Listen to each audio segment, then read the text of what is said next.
എഴുത്ത്, വായന, അഭിനയം ഈ മൂന്നുമായിരുന്നു ആ കുടവട്ടൂർക്കാരന്റെ ജീവശ്വാസം. സർക്കാർ ജോലിയുടെ സുരക്ഷിതത്വത്തിനേക്കാളും അരക്ഷിത കലാജീവിതം സ്വപ്നം കണ്ട അയാളെ മലയാളി കണ്ട ഏറ്റവും വലിയ കലാകാരന്മാരുടെ ഒരു സൗഹൃദ സദസ്സ് ഊഷ്മളപൂർവ്വം വരവേറ്റു. സാക്ഷാൽ കടമ്മനിട്ടയും നരേന്ദ്രപ്രസാദുമൊക്കെയുള്ള ആ വമ്പൻ സംഘത്തോടൊപ്പമുള്ള സഹവാസങ്ങളിൽ സുടം ചെയ്യപ്പെട്ട അദ്ദേഹത്തിലെ നടൻ ഞാറ്റടി എന്ന ചിത്രത്തിലൂടെ വെള്ളിത്തിരയിലേക്ക് വലതുകാൽ വെച്ചെങ്കിലും സെൻസർ ബോർഡ് നിരോധനത്തിൽ കുരുങ്ങി ചിത്രീകരണ ശേഷം പടം പെട്ടിയിൽ തന്നെ ഇരിക്കുക എന്ന ദുര്യോഗത്തിനിരയായി. എങ്കിലും അരങ്ങുകളുടെ തുടർച്ചയിൽ അഭ്രപാളികൾ അയാളെ 5 കൊല്ലത്തിനു ശേഷം തിരികെ വിളിക്കുക തന്നെയായിരുന്നു. MT ഹരിഹരൻ ചിത്രത്തിലെ പ്രതിനായക വേഷത്തിലൂടെയായിരുന്നു ആരും മോഹിക്കുന്ന ആ രണ്ടാം വരവ്. അതെ, നായകൻ, പ്രതിനായകൻ, സഹനടൻ, സ്വഭാവ നടൻ എന്നിങ്ങനെ കഥാപാത്ര വലിപ്പങ്ങളെക്കാൾ അഭിനയ സാധ്യതയെ പരിഗണിച്ച് അനിതര സാധാരണമായ കരിയറിന്റെ ഉടമയായ ഒരു നടൻ, കരുത്തുറ്റ നടൻ. ഓർമ്മയിലെന്നും മുരളി. ആരുമില്ലാണ്ടായപ്പോ എന്റെ പെങ്ങക്ക് ഈ ഉണ്ടായുള്ളൂ. ഇനി എന്റെ മകന്റെ മേത്തങ്ങാനം തൊട്ട കൊച്ചുരോമൻ നിന്റെ കൊളയെടുക്കൂടാ. 100 പ്രാവശ്യം പറഞ്ഞിട്ട് മനസ്സിലായിട്ടില്ല. കൊരങ്ങൻ മണിവള തിളങ്ങണ കയ്യാലെ വിരൽ നത്തി വിളിക്കണതാരാണ്? വക്കുവടം പിടിക്കുന്ന കയ്യായത്. നല്ല ഉറപ്പുണ്ട്. തരിപ്പുള്ളവന്മാരുണ്ടെ വരണ. മകളെ പാതിമലരേ നീ ജീവിതത്തിൽ ആദ്യമായി നിന്റെ ഈ വിളറിയ കയ്യിലേക്ക് ഒരു ആയുധം എടുത്ത് പിടിപ്പിച്ചു തന്നിട്ട് ഏത് പ്രാണന്റെയും നെഞ്ചിലേക്ക് അത് ചൂണ്ടിപ്പിടിക്കാനും ഒരു മുടിനാര് പോലും വിറയ്ക്കാതെ കാഞ്ചി വലിക്കാനും നിനക്ക് പഠിപ്പിച്ചെന്ന ശേഖരനാ കാര്യഗുരുക്കളാന്ന് പറയുന്നത്. എനിക്കുള്ള ഒരു വഴിതരണം കുറത്തേ. ഇവളുടെ കെട്ടുതാലി വരെ വിറ്റിട്ട അവസാനമായിട്ട് നിന്റെ വീട്ടിലേക്ക് പണം അയച്ചു. മൂരാച്ചികളുടെയും ബൂർഷ്വാസികളുടെയും നാട്ടിൽ നിന്ന് വന്ന ആളായതുകൊണ്ട് ധിക്കാരം അല്പം കൂടുതലായിരിക്കും എന്നറിയാം.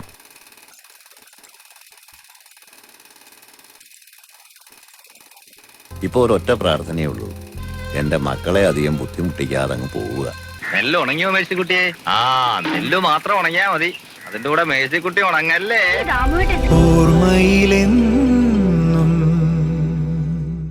ഓർമ്മയിലെന്നും മുരളി എന്ന ഈ ലക്കത്തിൽ അദ്ദേഹത്തിന്റെ ഓർമ്മകളുമായി നമ്മളോടൊപ്പം ആദ്യം പങ്കുചേരുന്നത് ഒരു സംവിധായകനാണ്. മലയാളികൾ നെഞ്ചിലേറ്റി ലാളിക്കുന്ന ഒരുപാട് കഥാസന്ദർഭങ്ങളും മുഹൂർത്തമുള്ള നല്ല സിനിമകൾ മലയാളിക്ക് സമ്മാനിച്ച സംവിധായകൻ. ബഹുഭൂരിപക്ഷം ചിത്രങ്ങളിലും കരുത്തുറ്റ കാമ്പുള്ള കഥാപാത്രങ്ങൾ മുരളി എന്ന അതുല്യ നടനെ കൊണ്ട് അവതരിപ്പിച്ച സംവിധായകൻ. സ്നേഹപൂർവ്വം ബഹുമാനപൂർവ്വം സ്വാഗതം ചെയ്യുന്നു പ്രിയപ്പെട്ട സിബി മലയിൽ സാർ.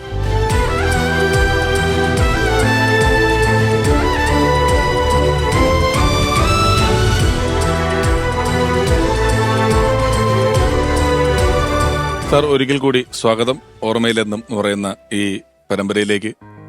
ഇതിനു മുമ്പ് ലോഹിതദാസ് സാറിന്റെ ഓർമ്മകളുമായിട്ടാണ് സാർ ഇവിടെ എത്തിയത്. അന്ന് ആദ്യമായി കണ്ടത് ഓർമ്മയുണ്ടോ എന്നുള്ളൊരു ചോദ്യത്തിന് സാറ് പറഞ്ഞ ഉത്തരം പിന്നീട് ഞങ്ങൾ ക്രൂവുമായിട്ടും എഡിറ്റിംഗ് ടേബിളിലും എല്ലാം ഒരുപാട് ചർച്ച ചെയ്തു. കാരണം സമയം, യാത്ര ചെയ്ത കാറിന്റെ നിറം, അവിടെ അടുത്തുള്ളൊരു ഐസ് ഫാക്ടറിയുടെ പേരുൾപ്പെടെ ഓർത്ത് പറയുകയാണ്. ഒരു വീണ്ടും ഒരു ചിത്രം കാണുന്നത് പോലെയാണ് ആ കാഴ്ചയും ആ യാത്രയും ആ പരിചയപ്പെടലും എല്ലാം സാർ അന്ന് വിശദീകരിച്ചത്. അപ്പം വീണ്ടും അതേ ചോദ്യം തന്നെയാണ് ഇന്നും ആവർത്തിക്കുന്നത്.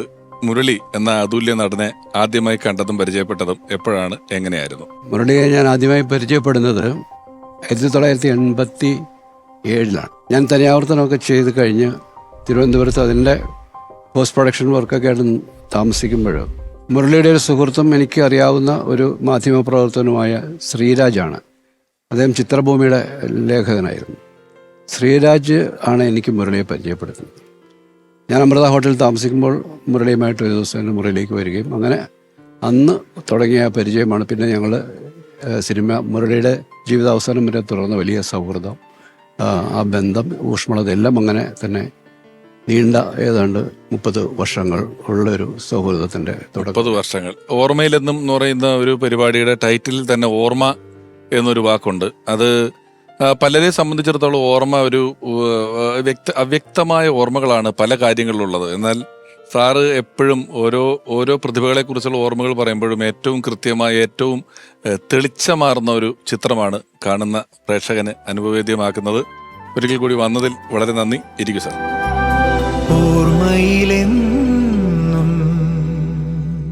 സാറ് മുരളി എന്ന അതുല്യ നടൻ നൽകിയിട്ടുള്ള കഥാപാത്രങ്ങൾ നോക്കുമ്പം വളരെ വ്യത്യസ്തമായ കുറേയേറെ കഥാപാത്രങ്ങളുണ്ട്, കുറേയേറെ ചിത്രങ്ങളുണ്ട്, പോലീസ് ഉദ്യോഗസ്ഥനായിട്ടും സഹോദരനായിട്ടും അല്ലാതെ നമുക്ക് ഒരുപാട് കഥാപാത്രങ്ങളുണ്ട്. അപ്പം അന്നുമൊക്കെ ഓരോ നടനും നമ്മൾ കഥ പറഞ്ഞ് കേട്ടിട്ട് തന്നെയാണല്ലോ ഈ സിനിമയിലേക്ക് വരുന്നത്. അദ്ദേഹത്തിന്റെ ഒരു കഥാ തെരഞ്ഞെടുപ്പിൽ സാറിനെ പോലൊരു സംവിധായകനൊക്കെ ചെല്ലുമ്പോൾ അദ്ദേഹം ഒരുപാട് സജഷനുകൾ പറയുമായിരുന്നു, കഥാപാത്രത്തെക്കുറിച്ച് ഡീറ്റെയിൽ ആയിട്ട് ചോദിക്കുമായിരുന്നു. എങ്ങനെയായിരുന്നു ആദ്യത്തെ ഒരു സൗഹൃദം സംവിധായകൻ എന്നുള്ള നിലയിൽ ചെല്ലുമ്പോൾ? മുരളി എൻ്റെ കൂടെ ആദ്യമായിട്ട് അഭിനയിക്കുന്ന ചിത്രം എഴുതാപ്പുറങ്ങളാണ്. തനിയാവർത്തനം കഴിഞ്ഞിട്ട് ഞാൻ ചെയ്യുന്ന സിനിമയാണ് എഴുതാപ്പുറങ്ങൾ. അപ്പോൾ മുരളി അതിന് തൊട്ടുമുമ്പാണ് പരിചയപ്പെടുന്നതും. അതിനു മുമ്പ് മുരളി ഞാൻ കണ്ടിട്ടുള്ളത് പഞ്ചാഗ്നിയിലെ കഥാപാത്രം ചെയ്യുമ്പോഴാണ്. നേരിൽ കണ്ട് പരിചയപ്പെട്ട ശേഷം മുരളി സ്ഥിരമായിട്ടും തിരുവനന്തപുരത്ത് ഞാൻ എത്തുമ്പോഴും അവിടെ വരും, എന്നെ കാണും, എന്നെ മുറിയിലുണ്ടാവും. അങ്ങനെയാണ് ആ സൗഹൃദം പിന്നെ ലോഹിയിലേക്കും എത്തുന്നു.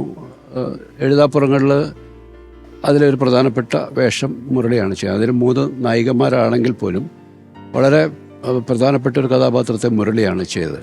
മുരളി ഒരിക്കലും കഥയെക്കുറിച്ചോ കഥാപാത്രങ്ങളെക്കുറിച്ചോ ഒന്നും നമ്മളോട് ചോദിക്കാറില്ല. ഞാനോ ലോഹിയോ വിളിച്ചാൽ മുരളി അവിടെ ഉണ്ടാവും എന്നുള്ളതാണ്. തുടർന്ന് പിന്നെ അന്ന് തുടങ്ങിയ ആ സൗഹൃദം പിന്നീട് ഒരുപാട് സിനിമകളിലൂടെ തുടർന്നു.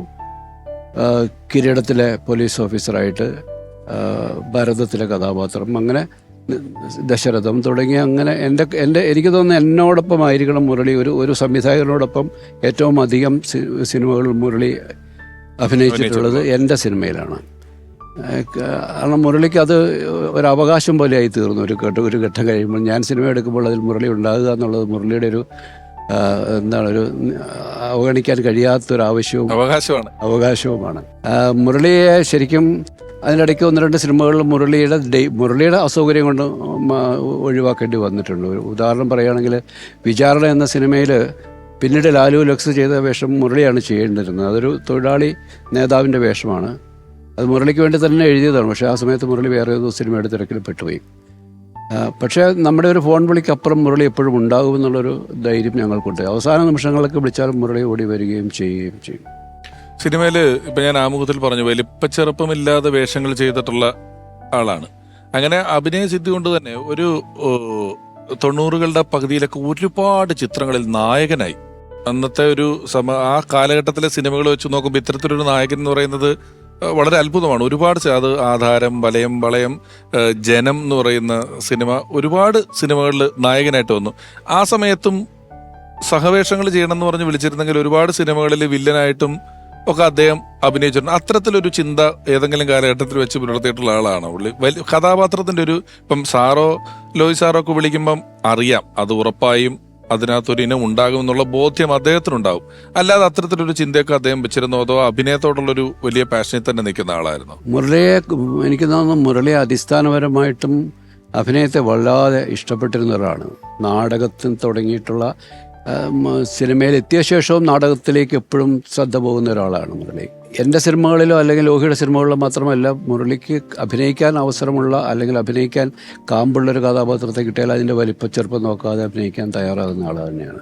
നായക വേഷങ്ങൾ ചെയ്തുകൊണ്ടിരിക്കുമ്പോൾ തന്നെയും ചെറിയ വേഷങ്ങൾ ചെയ്യാൻ, അതിനകത്ത് കഥാപാത്രത്തിന് എന്തെങ്കിലും ചെയ്യാനുണ്ടെങ്കിൽ മുരളി അത് സ്വീകരിക്കാറുണ്ടെന്നാണ് ഞാൻ മനസ്സിലാക്കുന്നത്. ഈ സിനിമയും കഥയൊക്കെ ഈ സിനിമയുടെ എല്ലാ ഏരിയകളും നായകനെ വലം വെച്ച് നായകനെ കേന്ദ്രമാക്കിയിട്ട് ഇങ്ങനെ ഭ്രമണം ചെയ്യുന്നു എന്നൊക്കെ പറയുന്ന ആരോപണങ്ങൾ അന്നും ഇന്നും ഉള്ളൊരു കാലത്താണ് ആകാശദൂത് പോലൊരു സിനിമ വരുന്നത്.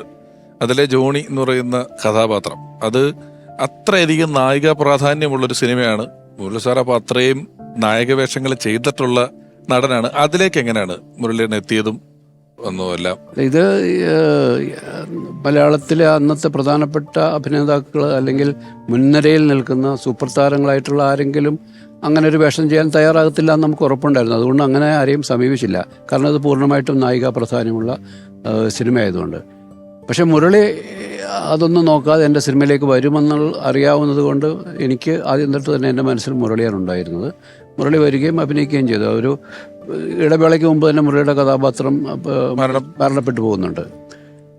പക്ഷെ അതിൻ്റെ കഥാപാത്രത്തിൻ്റെ വലിപ്പമല്ല മുരളിയെ ആ കഥയിലേക്ക്, ആ സിനിമയിലേക്ക് എത്തിച്ചത്. പക്ഷെ മുരളിയുടെ സാന്നിധ്യം ആ സിനിമയ്ക്ക് വലിയ ആ വിജയത്തിൽ വലിയ പങ്ക് വഹിച്ചിട്ടുമുണ്ട്.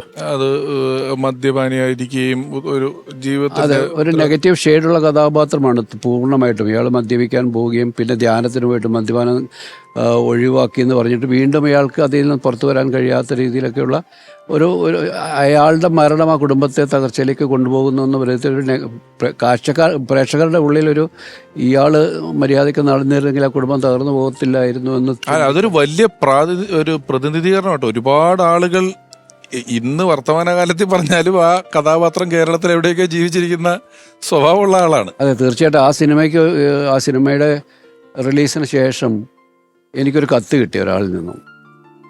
ഞാനൊരു തികഞ്ഞ മദ്യപാനിയായിരുന്നു, പക്ഷേ ഈ സിനിമ കണ്ട ശേഷം ഞാൻ മദ്യപാനം നിർത്തി എന്നുള്ളത്. അത് ഞാൻ പലപ്പോഴും പറയാറുള്ളത്, അത് എനിക്ക് കിട്ടിയ നാഷണൽ അവാർഡുകളേക്കാൾ കൂടുതൽ വലിയ മൂല്യമുള്ളൊരു അവാർഡാണ് ആ കത്ത്. കാരണം ഒരു മനുഷ്യൻ്റെ ജീവിതത്തെ സ്വാധീനിക്കാനും മാറ്റിമറിക്കാനും നമ്മളുടെ ഒരു കലാസൃഷ്ടിക്ക്, ഒരു സിനിമയ്ക്ക് കഴിഞ്ഞുവെങ്കിൽ അത് മുരളി ചെയ്തപ്പോൾ അത് കൂടുതൽ അവരിലേക്ക് എത്തി എന്ന് എനിക്ക്. അതിലൊരു വലിയ നിസ്സഹായതയുണ്ട്. ഏതൊക്കെ പോയിന്റുകളിൽ ഈ കഥാപാത്രത്തിന് ഇത് ഉപേക്ഷിച്ചാൽ കൊള്ളാമെന്ന ആത്മാർത്ഥമായ ആഗ്രഹം ഉണ്ടായിരിക്കുകയും അതിനൊന്ന് തയ്യാറെടുക്കുമ്പോഴത്തേക്ക് ജീവൻ പോവുകയൊക്കെ ചെയ്യുന്ന രീതിയിലുള്ള വലിയ ഡെപ്തുള്ള. എന്നാൽ അയാൾ കുടുംബത്തെ, മക്കളെ, ഭാര്യയൊക്കെ വളരെ ഗാഢമായിട്ട് സ്നേഹിക്കുന്ന ആൾ കൂടിയാണ്. അത്തരത്തിലുള്ള വേറെ ഇപ്പം മുരളി സാറ് ചെയ്ത മറ്റ് സിനിമയിലെ കഥയോ കഥാപാത്രങ്ങളെ കുറിച്ചൊക്കെ ഉള്ള ഡിസ്കഷനുകളൊക്കെ ചെയ്യാറുണ്ടോ നിങ്ങളുടെ സൗഹൃദ സദസ്സുകളിൽ? തീർച്ചയായിട്ടും. നമ്മളൊരു സിനിമ തുടങ്ങുന്ന സമയത്ത് ഒരുപക്ഷെ മുരളി ആ സിനിമയിൽ ഇല്ലെങ്കിൽ പോലും മുരളി ആ പരിസരത്തൊക്കെ നമ്മുടെ കൂടെ ഉണ്ടാവും. ആ കഥ എന്താണെന്ന് അറിയാനും കഥാ ചർച്ചകളും. മുരളി ഉണ്ടോ ഇല്ല എന്നുള്ളത് മുരളിക്കൊരു വിഷയമല്ല. മിക്കവാറും ഞങ്ങൾ ഒത്തുകൂടുന്നത് ഷൊർണൂർ, തൃശ്ശൂർ, ഒന്നുകിൽ തൃശ്ശൂർ രാമനിലയത്തിലായിരിക്കും, അല്ലെങ്കിൽ ഷൊർണൂർ ഗസ്റ്റ് ഹൗസുകളിലായിരിക്കും. അപ്പോൾ ഞാനൊരു സിനിമ മുരളിയെ നായകനാക്കി തന്നെ ഒരു സിനിമ ചെയ്യുന്ന ഒരു ഘട്ടത്തിൽ മുരളി ആ സമയത്ത് ലോഹിയും സത്യനുമായിട്ട് ചെയ്യുന്ന തൂവൽ കൊട്ടാരം എന്ന സിനിമയിൽ അതേ നിർമ്മാതാവിൻ്റെ ഷൂട്ടിങ് ഷൊർണൂർ നടക്കുന്നു. അതിൻ്റെ തുടർച്ചയായിട്ട് മുരളി എൻ്റെ സിനിമയിൽ അതേ നിർമ്മാതാവിൻ്റെ KTCയുടെ അതേ അവരുടെ കാണാക്കിനാവ് എന്ന സിനിമയിൽ അഭിനയിക്കേണ്ടത്. അതിന് അവാർഡ് കിട്ടിയ സിനിമയല്ലേ? അതെ. അപ്പം മുരളി ശരിക്കും ഷൂട്ടിങ് മുരളിക്ക് ഷൊർണൂരാണെങ്കിലും മുരളി താമസിക്കുന്നത് കോഴിക്കോട്, ഞാൻ താമസിക്കുന്ന ഹോട്ടലിലാണ്. കാരണം മുരളിക്ക് ഈ സിനിമയിലെ ഈ കഥാപാത്രമാണ് മുരളിയുടെ അടുത്ത ഏറ്റവും വലിയ പ്രതീക്ഷയായിട്ട് മുരളി മുന്നോട്ട് വെച്ചിരിക്കുന്നത്. അതുകൊണ്ട് ഞാൻ അവിടെ ഇരുന്ന് എഴുതുന്ന സമയത്ത് മുരളി അവിടെ വന്ന് താമസിക്കുകയും ഷൂട്ടിങ്ങിന് ആവശ്യമുള്ള ദിവസങ്ങൾ ഇവിടെ നിന്ന് അങ്ങോട്ട് പോവുക മാത്രമേ ഉള്ളൂ. ബാക്കി സമയം മുഴുവൻ ഈ കഥയുടെ വളർച്ചയെക്കുറിച്ച് അറിയാനും ഓരോ നിമിഷങ്ങൾ ഇടയ്ക്ക് എൻ്റെ മുറിയിൽ നിന്ന് വന്നിട്ട് ഒന്ന് നടക്കും, ഒരമണിക്കൂർ വീണ്ടും വരും, എന്തായി, ആ എഴുത്തിൻ്റെ ഓരോ ഘട്ടത്തെയും പുള്ളി ഇങ്ങനെ വളരെ കൂടെ നിന്ന് ശ്രദ്ധിക്കുന്നുണ്ടായിരുന്നു. മുരളിയെ സംബന്ധിച്ചോളം വളരെ പ്രതീക്ഷയോടുകൂടി ചെയ്തതാണ്. അതിൻ്റെ റിസൾട്ടാണ് അദ്ദേഹത്തിന് ലഭിച്ച ആ അവാർഡെന്ന് പറയുന്നത്. ഈ ഭരതം എന്ന് പറയുന്ന ചിത്രം, അതിലെ കഥാപാത്രത്തെ അദ്ദേഹത്തെ കുറിച്ച് പറയുമ്പോൾ ഉറപ്പായിട്ടും പറയേണ്ടതാണ്. ഒരു പോലീസ് ഉദ്യോഗസ്ഥന്റെ കഥാപാത്രമാണ്, റവന്യൂ ഓഫീസറിന്റെ കഥാപാത്രമാണ് ഭരതം എന്ന് പറയുന്ന ചിത്രത്തില്. ആ കഥാപാത്രത്തെ ഒന്ന് ഓർക്കാം. ഒരുപക്ഷെ ആ കഥയിലെ മൊത്തം പരിസരം വെച്ച് നോക്കുമ്പോൾ മുരളിക്ക് അത്ര സ്ക്രീൻ സ്പേസ് ഉള്ള ഒരു കഥാപാത്രമല്ല.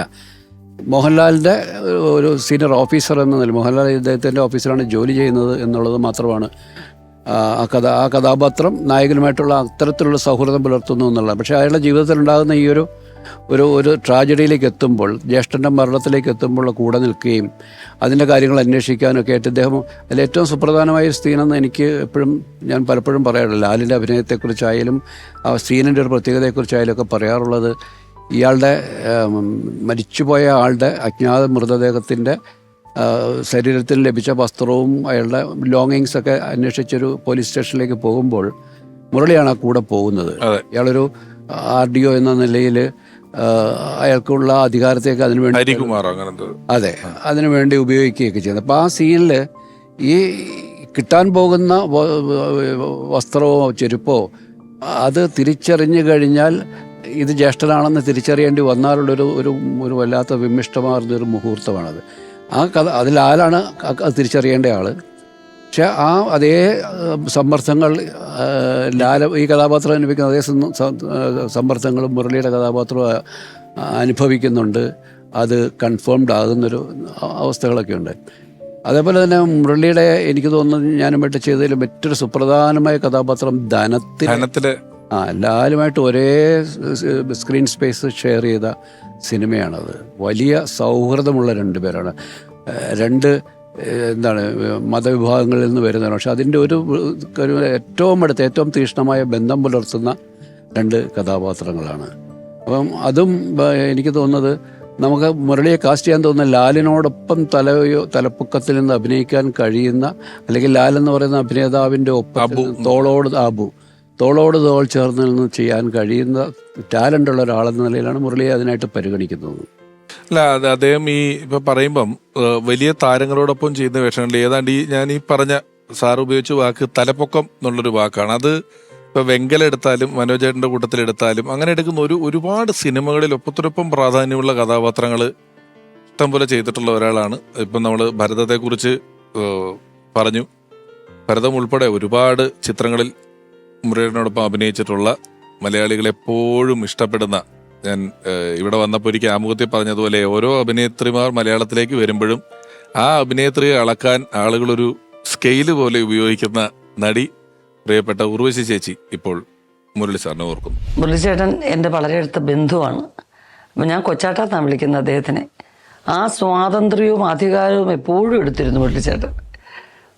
ഷൂട്ടിങ്ങിനിടയ്ക്ക് എൻ്റെ ഹോബി എന്ന് പറയുന്ന ഭരതമൊക്കെ സിനിമ നടക്കുമ്പോൾ എന്തോന്ന് വെച്ചാൽ ഞാൻ എന്തെങ്കിലും ഇങ്ങനെ സംസാരിച്ചുകൊണ്ടിരിക്കും. അപ്പം മുരളി ചേട്ടൻ മോളെ മതി കേട്ടോ ഇങ്ങനെ പറയും. അപ്പം ലാലേട്ടനും എല്ലാവരും ഒക്കെ ഇരിക്കുകയായിരിക്കും. അതൊക്കെ കൊച്ചാട്ടത് ഇഷ്ടമല്ല. അവൻ എന്തെങ്കിലും ഞാനിങ്ങനെ എണീറ്റ് അങ്ങോട്ട് മാറിയിട്ട് മുരളി എന്ന് വിളിച്ചിട്ട് ഗ്യാപ്പ് വിട്ട് കൊച്ചാട്ടാ എന്ന് വിളിക്കും. ഇതൊരു തമാശയായിട്ട് ഇങ്ങനെ പല ദിവസങ്ങളും പറഞ്ഞു. ഞാൻ അങ്ങോട്ട് എണീറ്റ് വന്നാൽ പുള്ളി അടിക്കും എന്ന് പറഞ്ഞാൽ അടിക്കും.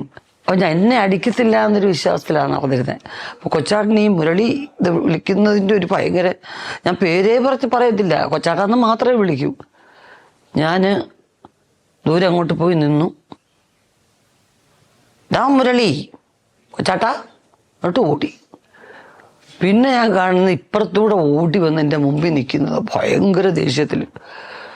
ഞാൻ പറഞ്ഞു, ഞാൻ തമാശയ്ക്ക് വിളിച്ചതാ. നിന്നോട് ഞാൻ എത്ര പ്രാവശ്യം പറഞ്ഞു, പ്രായത്തിന് മൂത്തവരെ എല്ലാവരെയും നീ പേര് വിളിക്കുന്നുണ്ട് ഇവിടെ. നിനക്കാകപ്പാടെ 3.5 വയസ്സേ ഉള്ളൂ നീ അറിഞ്ഞു. അവന് പിന്നെ 3.5 ഒന്നുമല്ല, 3.5 വയസ്സില്ല നായികയായിട്ട് എടുക്കുന്നത് എന്ന് പറഞ്ഞു. അപ്പം ഈ മുല്ലച്ചുരിക്ക് ഇങ്ങനെ ഇവിടം വരെയുള്ള കൈയുള്ള ബ്ലൗസായിട്ടേക്കുന്നത്. ഈ ഒരൊറ്റ വിരലുകൊണ്ട് ഒരടി ഇങ്ങനെ തന്നു. മേരി വിളിക്കരുത് കേട്ടോ കേട്ടോ പറഞ്ഞ് കൈ ഇങ്ങനെ എടുത്തിട്ട് ഈ ഒരു കൈ കൊണ്ട് ഒരടി തന്നു. അപ്പം എനിക്കൊന്നും എന്തൊന്നുമില്ല, ഒരു വരെയുള്ള അടി. ഞാൻ പറഞ്ഞു പിന്നെ ഹൂ കാണിച്ചിട്ട് ഞാൻ ഓടി. കുറച്ചു നേരം കഴിഞ്ഞ് ലാലേട്ടനും ഞാനും കൂടെ ഈ വേണിച്ചേട്ടൻ്റെ കാര്യങ്ങൾ സംസാരിക്കാനും ഒക്കെ ആയിട്ട് ഞാൻ അവിടെ വരുന്നൊരു സീനുള്ളത്. ഭയങ്കര സീരിയസ് സീനാണ്. അപ്പം ഞാനതൊക്കെയോ തമാശ അറിയാം. അപ്പം ലാലേട്ടൻ പറഞ്ഞു, സീരിയസ് സീൻ മിണ്ടായിരിക്കും വെച്ചേ എന്ന് പറഞ്ഞു. ആ ഇങ്ങനെയൊക്കെ പറയുന്നുണ്ട്, ഞാൻ ഒരടി കൊടുത്തിട്ടുണ്ടെന്ന് പറഞ്ഞു. എന്തു ചെയ്തു? ഞാൻ ചുമ്മാ പെട്ടെന്ന് കൈ നോക്കിയപ്പം എൻ്റെ സെൻസിറ്റീവ് സ്കിന്നാണ്. വെറുതെ ഒന്ന് അമർത്തി പിടിച്ചാൽ കൈ ചുമന്ന് തടിച്ചു വരും. അപ്പോൾ ഈ ഒരു വിരലിൻ്റെ പാടിങ്ങനെ തിണർത്ത് കിടപ്പുണ്ട് ഇവിടെ. ഞാൻ പറഞ്ഞു, നോക്കില്ലാലേട്ടാ എന്നെ ഒരൊറ്റ അടി ഇങ്ങനെ അടിച്ചു, അതാണ് ഒരു വിരലേ പതിഞ്ഞുള്ളൂ എന്ന് പറഞ്ഞു. നോക്കിയപ്പോൾ ഈ പാട് കണ്ട് ലാലേട്ട് ഭയങ്കര, പക്ഷെ എന്നാലും നിങ്ങൾ മോശമായിപ്പോ കേട്ടോ, അങ്ങനെ ചെയ്യാൻ പാടുണ്ടോ? പെൺകുട്ടികളല്ലേ, അതിങ്ങനെ ചെറുതല്ലേ, അതെന്തെങ്കിലുമൊക്കെ ഇങ്ങനെ കളി പറഞ്ഞുകൊണ്ട് നടക്കും. അതൊക്കെ നമ്മൾ കാര്യമായിട്ട് എടുക്കേണ്ടതുണ്ടോ? പാടില്ലായിരുന്നു. പിന്നെ മോശമായി. പിന്നെ സീരിയസ് ആയിട്ട് എടുത്തു. പിന്നെ മുരളിച്ചേട്ടനും ആ സീരിയസ്നെസ് മനസ്സിലായത്.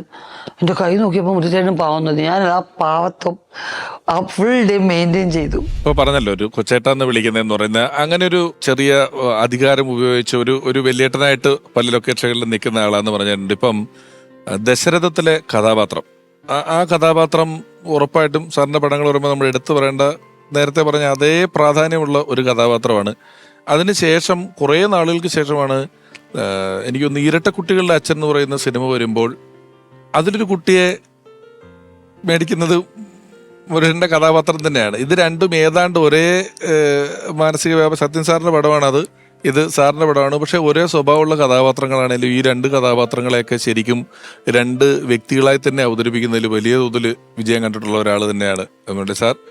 ഇനി നമുക്ക് മുരളിന്റെ ഓർമ്മകളുമായി ഒരാളെ കൂടി ഞാൻ വിളിക്കുകയാണ് നമ്മളുടെ ഈ ലക്കത്തിലേക്ക്. ഒരുപാട് സിനിമകളിൽ, ടെലിവിഷൻ പരമ്പരകളിലെല്ലാം മികച്ച കഥാപാത്രങ്ങളെ നമുക്ക് മുന്നിൽ അവതരിപ്പിച്ചിട്ടുള്ള അഭിനേത്രി, സ്നേഹപൂർവ്വം സ്വാഗതം ചെയ്യുന്നു പ്രിയപ്പെട്ട സോന നായർ.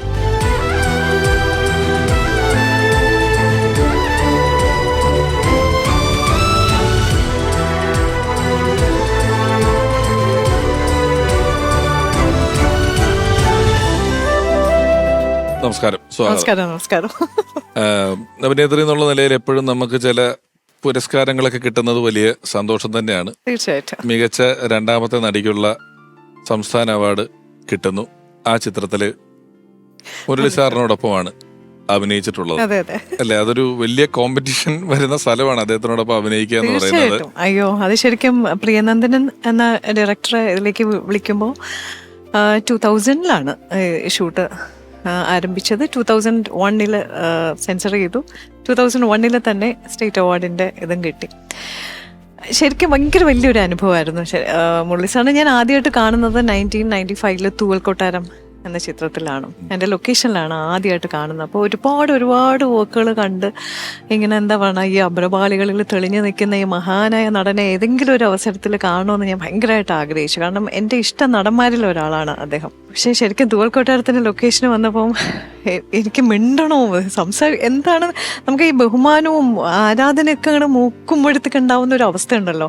കുറേ നേരം ഞാനിങ്ങനെ, കാരണം പുള്ളി ഒരു എന്താ പറയുക, ഒരു പരിക്കൻ ലുക്കും കാര്യങ്ങളാണ് നമ്മുടെ സിനിമയുടെ ഒക്കെ ഈ പത്രത്തിൽ അന്ന് വരുന്ന പരസ്യത്തിലൊക്കെ കാരിരുമ്പിന്റെ കരുത്തുള്ള നടനൊക്കെ എഴുതി കുറെ ആരോപിത പരിക്കനായിട്ടുണ്ട്. ആധാരം എന്ന സിനിമയ്ക്ക് വേണ്ടിയിട്ടാണ് അത്. ലോഹി എഴുതിയ ക്യാപ്ഷനാണത്. പിന്നെ നമ്മള് മുരളിയെ തമാശ കാര്യരുമ്പെന്നാ വിളിക്കാം. ഞങ്ങള് ഈ മിമിക്രിയിൽ അദ്ദേഹത്തെ അനുകരിക്കുമ്പോൾ അനൗൺസ് ചെയ്യുന്ന ആൾ കൊണ്ട് കാരിരുമ്പിന്റെ കരുത്തുള്ളതെന്നൊക്കെ പറഞ്ഞിട്ട് അതാ ഞാൻ പറയാം. അത് ആ പോസ്റ്ററിൽ വന്ന സാധനം പിന്നീട് ആരോപിച്ച് കിട്ടി. സ്ഥിരം പരിക്കൻ എന്ന് പറയുന്നത് ശരിക്കും അത്തരം കഥാപാത്രങ്ങളാണല്ലോ കൂടുതലും ഈ പരിക്കൻ സ്വഭാവങ്ങളുള്ള, അല്ലെങ്കിൽ അങ്ങനെ നമുക്ക് അതിനെ തീർത്ത് വയ്ക്കാൻ പറ്റത്തില്ല. ഒത്തിരി വ്യത്യസ്തമായിട്ടുള്ള കഥാപാത്രങ്ങൾ ചെയ്തിട്ടുണ്ട്. എന്നാലും ആ എവിടെയോ ഒരു പരിക്കൻ്റെ ഒരു ലുക്കിൽ ശരിക്കും ഞാൻ ബഹുമാനത്തിൻ്റെ അങ്ങ് മാക്സിമം അങ്ങ് ആയിപ്പോയി. എന്നിട്ട് സാറിനെ ഞാൻ അന്ന് പരിചയപ്പെട്ടു. അതിനുശേഷം മകളായി, മരുമകളായി, ഭാര്യയായി, പ്രവാസം എന്ന ചിത്രത്തിൽ ഭാര്യയായിട്ട് അഭിനയിച്ചു. പിന്നെ നെയ്ത്തുകാരനിൽ ഒരിക്കലും മറക്കാൻ പറ്റാത്ത ഗീത എന്ന കഥാപാത്രം ശ്രീ പ്രിയനന്ദനൻ സമ്മാനിച്ചതിൻ്റെ പേരിൽ ഇദ്ദേഹത്തിനോട് ഉടനീളം ഒരു കഥാപാത്രം, എൻ്റെ അമ്മാവനായിട്ടാണ് അപ്പമേസ്ത്രി, EMS സാറിന്റെ ആരാധകൻ അപ്പമേസ്ത്രി ആയിട്ട് ഉള്ളൊരു കഥാപാത്രമാണ് അത്. അതൊരു വല്ലാത്തൊരു അനുഭവമായിരുന്നു ലൊക്കേഷനിൽ. കാരണം വളരെ ശരിക്കും പറഞ്ഞാൽ ഒരു പാവപ്പെട്ട പടമെന്ന് വേണമെങ്കിൽ പറയാം നെയ്ത്തുകാരൻ. അത്ര ഭയങ്കര ലിമിറ്റഡ് ബഡ്ജറ്റിൽ വർക്ക് ചെയ്തിട്ടുള്ളത്. പക്ഷെ അതിനകത്ത് നമുക്ക് 3 പേർക്കും ഭയങ്കരമായിട്ടുള്ള ഒരു റെക്കഗ്നേഷൻ കിട്ടി എന്നുള്ളതാണ് ഏറ്റവും വളരെ പ്രയാസപ്പെട്ടാണ് പ്രിയൻ ആ ഒരു വർക്ക് ചെയ്തെടുത്തതും. പക്ഷേ നാഷണൽ അവാർഡ് വരയ്ക്കും എത്തുന്ന ഒരു രീതിയിലേക്ക് ആ ഒരു ചിത്രത്തിൽ ഇദ്ദേഹത്തിൻ്റെ കഥാപാത്രം പോയി എന്നുള്ളത് ശരിക്കും പ്രൗഡായിട്ടുള്ള ഒരു കാര്യമാണ്. ഇപ്പം സിബി സാർ പറഞ്ഞ കഥാപാത്രത്തിന്റെ ഒരു ഡെപ്ത് നോക്കിയാല് മറ്റു പല കാര്യങ്ങളെയും അവഗണിച്ചുകൊണ്ട് സിനിമ ചെയ്യാൻ തയ്യാറാണ്. ഇപ്പം എന്ന് പറഞ്ഞാൽ ഒരു പാവപ്പെട്ട സിനിമ എന്നുള്ള വാക്കാണ് അവതരിപ്പിച്ചത്. തീർച്ചയായിട്ടും അദ്ദേഹത്തിന്റെ ഒരു സീനിയോറിറ്റിയും അദ്ദേഹം ചെയ്തു വെച്ചിട്ടുള്ള സിനിമകളിൽ സെറ്റപ്പ് ഒക്കെ വെച്ചിട്ട് നോക്കുമ്പം ഇത് വളരെ ചെറിയൊരു പടമാണ്. ഇതിനോട് സഹകരിച്ച് നിൽക്കുക എന്ന് പറയുന്നത് അതൊരു എളുപ്പമല്ല. അതൊരു മഹാനായ നടനെ അത് അല്ല, മുരളി അങ്ങനെയാണ്. മുരളി കഥാപാത്രങ്ങൾ ഇഷ്ടപ്പെട്ടു. അതാണ്, അഭിനയിക്കാനുള്ള സാഹചര്യങ്ങൾ എവിടെയുണ്ടോ അതിനെ നഷ്ടപ്പെടുത്താൻ. അതുകൊണ്ട് അതിന് ചിലപ്പോൾ പല കാര്യങ്ങൾക്ക് അദ്ദേഹം വിട്ടുവീഴ്ചകൾ ചെയ്യും. ശരിക്കും ആ ലൊക്കേഷനിൽ വെച്ച് പ്രിയൻജി എപ്പോഴും ഞങ്ങളുടെ അടുത്തൊക്കെ നല്ല സൗഹൃദമായിട്ട് ഇരിക്കുന്ന സമയത്തൊക്കെ പ്രിയൻജി പറയുമായിരുന്നു, എന്നെ പോലുള്ള ഒരു പുതു സംവിധായകനാണ് അദ്ദേഹത്തിന്റെ, എന്നെ പോലുള്ള ഒരു വർക്കിൽ അതും തീരെ അത്രയും നമ്മൾ കഷ്ടപ്പെട്ട് വർക്ക് ചെയ്തിട്ടുള്ള ഇതിൽ ഇദ്ദേഹത്തെ പോലെ ഒരു നടനെ കിട്ടിയതിന് ഇതിനപ്പുറം എനിക്ക് വേറൊരു അവാർഡ് ഇല്ല എന്നുള്ളത് വർക്ക് ചെയ്തുകൊണ്ടിരിക്കുമ്പോഴേയും പറയുമായിരുന്നു. പിന്നെ എന്താ പറയുക, ശരിക്കും ഒരു സ്കൂളാണ് ആക്ച്വലി വർക്ക് ചെയ്യുമ്പോഴത്തേക്കും. അത് ഒരു കോ വർക്കർ എന്നുള്ളൊരു നിലയിൽ ഞാൻ കൂടുതൽ ആസ്വദിച്ചിട്ടുള്ളൊരു കാര്യമാണ്. കാരണം ഓരോ ഷോട്ടിലും അതിൻ്റെ ഫ്രെയിം സെൻസും എല്ലാത്തരം സെൻസും ഉണ്ട് പുള്ളിക്ക്. ക്യാമറയുടെ ആണെങ്കിലും ഫ്രെയിമിങ്ങിൻ്റെ ആണെങ്കിലും എല്ലാത്തിൻ്റെയും അത് ഒരു നിറഞ്ഞ നടൻ. ഈ പരിക്കെന്ന് പറഞ്ഞല്ലോ, നമ്മളിപ്പോ പരിക്കൻ കഥാപാത്രം ശരിക്ക് വ്യക്തി ജീവിതത്തിൽ അങ്ങനെ ഒരു വൈശിഷ്ട്യം ഉണ്ടായിരുന്നു? എപ്പോഴെങ്കിലും അനുഭവപ്പെട്ടിട്ടുണ്ടോ? മുരളിയുടെ ഒരു മനസ്സെന്ന് പറയുന്നത് വളരെ ആർദ്രമാണ്. പുറമെ ഈ പരുക്കൻ കിട്ടിയ ഇമേജ് പുള്ളി കീപ്പ് ചെയ്യാൻ ശ്രമിച്ചെന്ന് എനിക്ക് തോന്നാറുള്ളത്. പക്ഷെ ഉള്ളിൽ വളരെ വളരെ നന്മയുള്ള, വളരെ സ്നേഹമുള്ള, ആരോടും ഞാനുമായിട്ടൊക്കെയുള്ള ബന്ധം എന്ന് പറയുന്നത് ഒരിക്കൽ പോലും മുഖം കറുത്തൊരിക്കൽ അങ്ങോട്ടും ഇങ്ങോട്ടോ സംസാരിക്കേണ്ട ഒരു അവസരം ഉണ്ടായിട്ടേ ഇല്ല. അതിനുള്ള അവസരം മുരളി ഉണ്ടാക്കിയിട്ടില്ല. അഭിനയിക്കുമ്പോഴാണെങ്കിലും വ്യക്തിപരമായിട്ടുള്ള സൗഹൃദങ്ങളിലൊന്നും ഞങ്ങൾ തമ്മിൽ ഒരു ഘട്ടത്തിൽ പോലും ഒരു കടുത്തൊരു പക്കം അങ്ങോട്ടും ഇങ്ങോട്ടും കമലദളം, സദയം, ഇങ്ങനെ കമലദളത്തിൻ്റെ കാര്യത്തിൽ തന്നെ കമലദളത്തിൽ മുരളി ചെയ്ത വേഷം ആക്ച്വലി വേണുചേട്ടനാണ് ചെയ്യേണ്ടിയിരുന്നത്.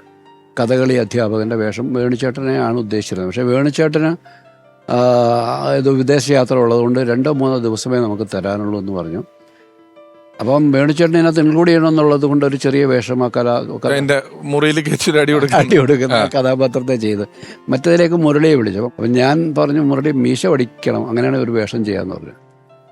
അതിനെന്താ മീശ വടിച്ചു കഴിഞ്ഞു എന്ന് പറഞ്ഞു. അപ്പോൾ തന്നെ വടിച്ചു. കാരണം കഥകളിയൊക്കെ ചെയ്യുന്ന ആൾക്ക് മീശ വെച്ച് വെക്കില്ല. ഒരു മടിയില്ലാതെ അയാളുടെ അതിന് മുമ്പ് ചെയ്തിരുന്ന പടങ്ങളുടെ കണ്ടിന്യൂറ്റി ഒക്കെ പുള്ളി മറന്നിട്ട് അതിനുവേണ്ടി അങ്ങ് ചെയ്തു. അത് വലിയ കഥാപാത്രമൊന്നും അല്ലെങ്കിൽ പോലും അതിനുവേണ്ടി തയ്യാറാവുന്നത്. അതാണ് ഒരു ആക്ടർക്ക് അയാൾക്ക് ചെയ്യാൻ കിട്ടുന്ന ഒരു നല്ല ടീമിൻ്റെ കൂടെ വർക്ക് ചെയ്യാൻ കിട്ടുന്ന ഒരു അവസരം എന്നൊക്കെ പുള്ളി മനസ്സിലാക്കിക്കൊണ്ട്. പ്രധാന കഥാപാത്രമല്ല, ഒരു സൈഡ് വേഷമാണ് എങ്കിൽ പോലും അത് ആരുടെ കൂടെയാണ് ആ സിനിമ ചെയ്യുന്നത്. ലോഹിയെയും എന്നെയും ലാലിനെയൊക്കെ പോലുള്ള ആൾക്കാരെ കണ്ടിട്ടാണ് മുരളി അതിന് തയ്യാറാകുന്നത്. ഒരാളെ കൂടെ ഈ അവസരത്തിൽ ഇങ്ങോട്ടേക്ക് വിളിക്കേണ്ടതുണ്ട്. മുരളി എന്ന അതുല്യ നടനോട് വലിയ ചങ്ങാത്തം കാത്തു സൂക്ഷിച്ച ഒരാൾ, നിരവധി സിനിമകളിൽ അദ്ദേഹത്തോടൊപ്പം വർക്ക് ചെയ്തിട്ടുള്ള ഒരാൾ, മികച്ച തിരക്കഥാകൃത്ത്, സ്നേഹപൂർവ്വം ബഹുമാനപൂർവ്വം സ്വാഗതം ചെയ്യുന്നു പ്രിയപ്പെട്ട ചെറിയാൻ കൽപ്പകവാടി.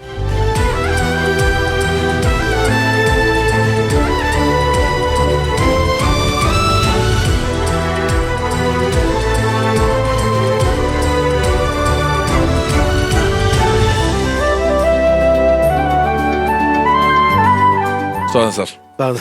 ഒരാത്മസൗഹൃദം ഉണ്ടായിരുന്ന ആൾക്കാരാണ് നിങ്ങൾ തമ്മിൽ, സിനിമയ്ക്ക് പുറത്തും അല്ലേ?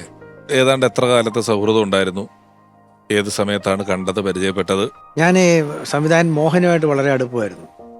ഒന്നും ഞാൻ സിനിമയിൽ വന്നിട്ടില്ല, സിനിമ സ്വപ്നം പോലും കണ്ടിട്ടില്ലാത്ത സമയത്ത് എന്തോ ഒരു നിയോഗം പോലെ ഇവരുമൊക്കെ ആയിട്ട് മാനസിക ബന്ധം. ഞാനിപ്പോൾ ഒരിക്കലും ഒരു പ്രൊഫഷണലായിരുന്നില്ല, ഞാൻ വളരെ പേഴ്സണലായിരുന്നു. അങ്ങനെ മോഹനുമായിട്ടുള്ളൊരു ബന്ധത്തിൽ മോഹനെ ഒരു ദിവസം അമൃതയിൽ ഹോട്ടലിൽ ഇങ്ങനെ രാവിലെ മോഹൻ കുളിക്കുകയാണ്, ഒരു ബെല്ല് ഞാൻ തുറന്നപ്പം ഇതുപോലെ പരുക്കൻ മുഖമൊക്കെ ആയിട്ട് ഒരാൾ നിൽക്കുന്നു. ഞാൻ പറഞ്ഞു ആരാ? മോഹൻ സാറുണ്ടോ? അപ്പോൾ ഞാൻ പറഞ്ഞു കുളിക്കുകയാണ്, ഞാൻ മുരളി. ആ സ്വരമൊക്കെ അറിയാലോ, സ്വരം നല്ല. ഞാൻ കാണാൻ വന്നതാണ്, ഞാൻ ഇരിക്കാൻ പറഞ്ഞു. അപ്പം മുരളി അപ്പം അഭിനയത്തിന് ഒരു ചാൻസ് ചോദിച്ചു വന്നതാണ്. അപ്പം ഞാൻ തിരിച്ച് അന്ന് കോളേജിലോട്ട് പോകാൻ നിൽക്കും, എനിക്ക് സ്കൂട്ടറാണ്. അപ്പോൾ ഞങ്ങൾ മുരളി, ഞാൻ പറഞ്ഞ മുരളി യൂണിവേഴ്സിറ്റി വർക്ക് ചെയ്യുക, എന്നെ അങ്ങ് യൂണിവേഴ്സിറ്റിയിൽ വിട്ടേക്കുമെന്ന് ചോദിച്ചു. അപ്പോൾ അവിടെ വെച്ച് പരിചയപ്പെട്ടു, യൂണിവേഴ്സിറ്റി വിട്ടു. അപ്പൊ സിനിമയിൽ തുടങ്ങിയിട്ടില്ല, പുള്ളി തുടങ്ങിയിട്ടില്ല, ഞാനും തുടങ്ങിയിട്ടില്ല. അത് കഴിഞ്ഞ് മുരളി ഇങ്ങനെ കൊച്ചു കൊച്ചു പടങ്ങളിലൊക്കെ അഭിനയിച്ച് തുടങ്ങി വന്നു കഴിഞ്ഞിട്ട് എൻ്റെ ഫ്ലാറ്റിൻ്റെ പട്ടത്ത് വൃന്ദാവൻ കോളനി എന്ന് പറയും, തൊട്ടടുത്ത് സോമേട്ടൻ ഒരു ഫ്ലാറ്റ് ഉണ്ടായിരുന്നു. അത് വാടകയ്ക്ക് എടുത്തുകൊണ്ട് മുരളി അവിടെ താമസിക്കാൻ വന്നു. അപ്പം അന്ന് സെൽ ഫോണൊന്നും ഇല്ല. ഞാൻ അവിടെ വന്നിട്ടുണ്ടല്ലേ? ഞാൻ ആ ഫ്ലാറ്റിൽ പോയിട്ടുണ്ട്, ഈ പട്ടത്തുള്ള. ഏത്? ഈ സോമൻ സാറിന്റെ ഫ്ലാറ്റിൽ മുരളി താമസിക്കുമ്പോൾ. കാരണം എന്ന് വെച്ചാൽ മുരളി എന്നെ പരിചയപ്പെട്ട് തുടങ്ങിയ കാലത്ത് അപ്പം മുരളിക്ക് മോളുണ്ടായി. മോൾക്കൊരു 2 വയസ്സുള്ള സമയമാണ്. ആ സമയത്ത് മോൾക്ക് സമയത്ത് കാലിനൊരു ചെറിയ പ്രോബ്ലം ഉണ്ടായിരുന്നു. അത് മുരളിക്ക് ഭയങ്കര വറിയായിരുന്നു ആ സമയത്ത്. അപ്പോൾ അവിടെ ചെല്ലുകയും ആ കുഞ്ഞിനെയൊക്കെ എനിക്ക് കാലൊക്കെ കാണിക്കുകയൊക്കെ ചെയ്തു. അതിൻ്റെ ട്രീറ്റ്മെൻറ്റ് നടക്കുകയാണ്. അവിടെ വന്നൊരു അപ്പോൾ അന്ന് ഫോണില്ല, അദ്ദേഹത്തിന് സ്വന്തമായിട്ട് ഫോണില്ല. അപ്പോൾ എൻ്റെ ഫോൺ നമ്പറാണ് അദ്ദേഹത്തിൻ്റെ ഫോൺ നമ്പർ. അപ്പം ഞാൻ ആ ഡേറ്റ് എടുക്കുന്നത്. ആരെങ്കിലുമൊക്കെ വിളിച്ചാൽ ഞാൻ പറയും വൈകുന്നേരം വിളിച്ചാൽ കിട്ടും. അപ്പോൾ ആരാ ഡയറക്ടറുടെ പേരൊക്കെ എഴുതി വെക്കും. അപ്പോൾ പറയുമല്ലോ മാർച്ച് 10 തൊട്ട് 15 വരെയാണ് വേണ്ടതൊക്കെ പറയും, നമ്മളിങ്ങനെ എഴുതിയിടും. പിന്നെ മുരളി വൈകുന്നേരം വരുമ്പോൾ ഞങ്ങൾ സംസാരിക്കുമ്പോൾ അങ്ങനെ. അപ്പോൾ മുരളിയുടെ ഫോൺ എൻ്റെ ഫോണാണ് മുരളിയുടെ ഫോൺ. അപ്പം ഞാൻ പണ്ട് മുരളിക്ക് ഡേറ്റ് എടുത്തിട്ടുണ്ട്. ചെറിയ മാനേജർ.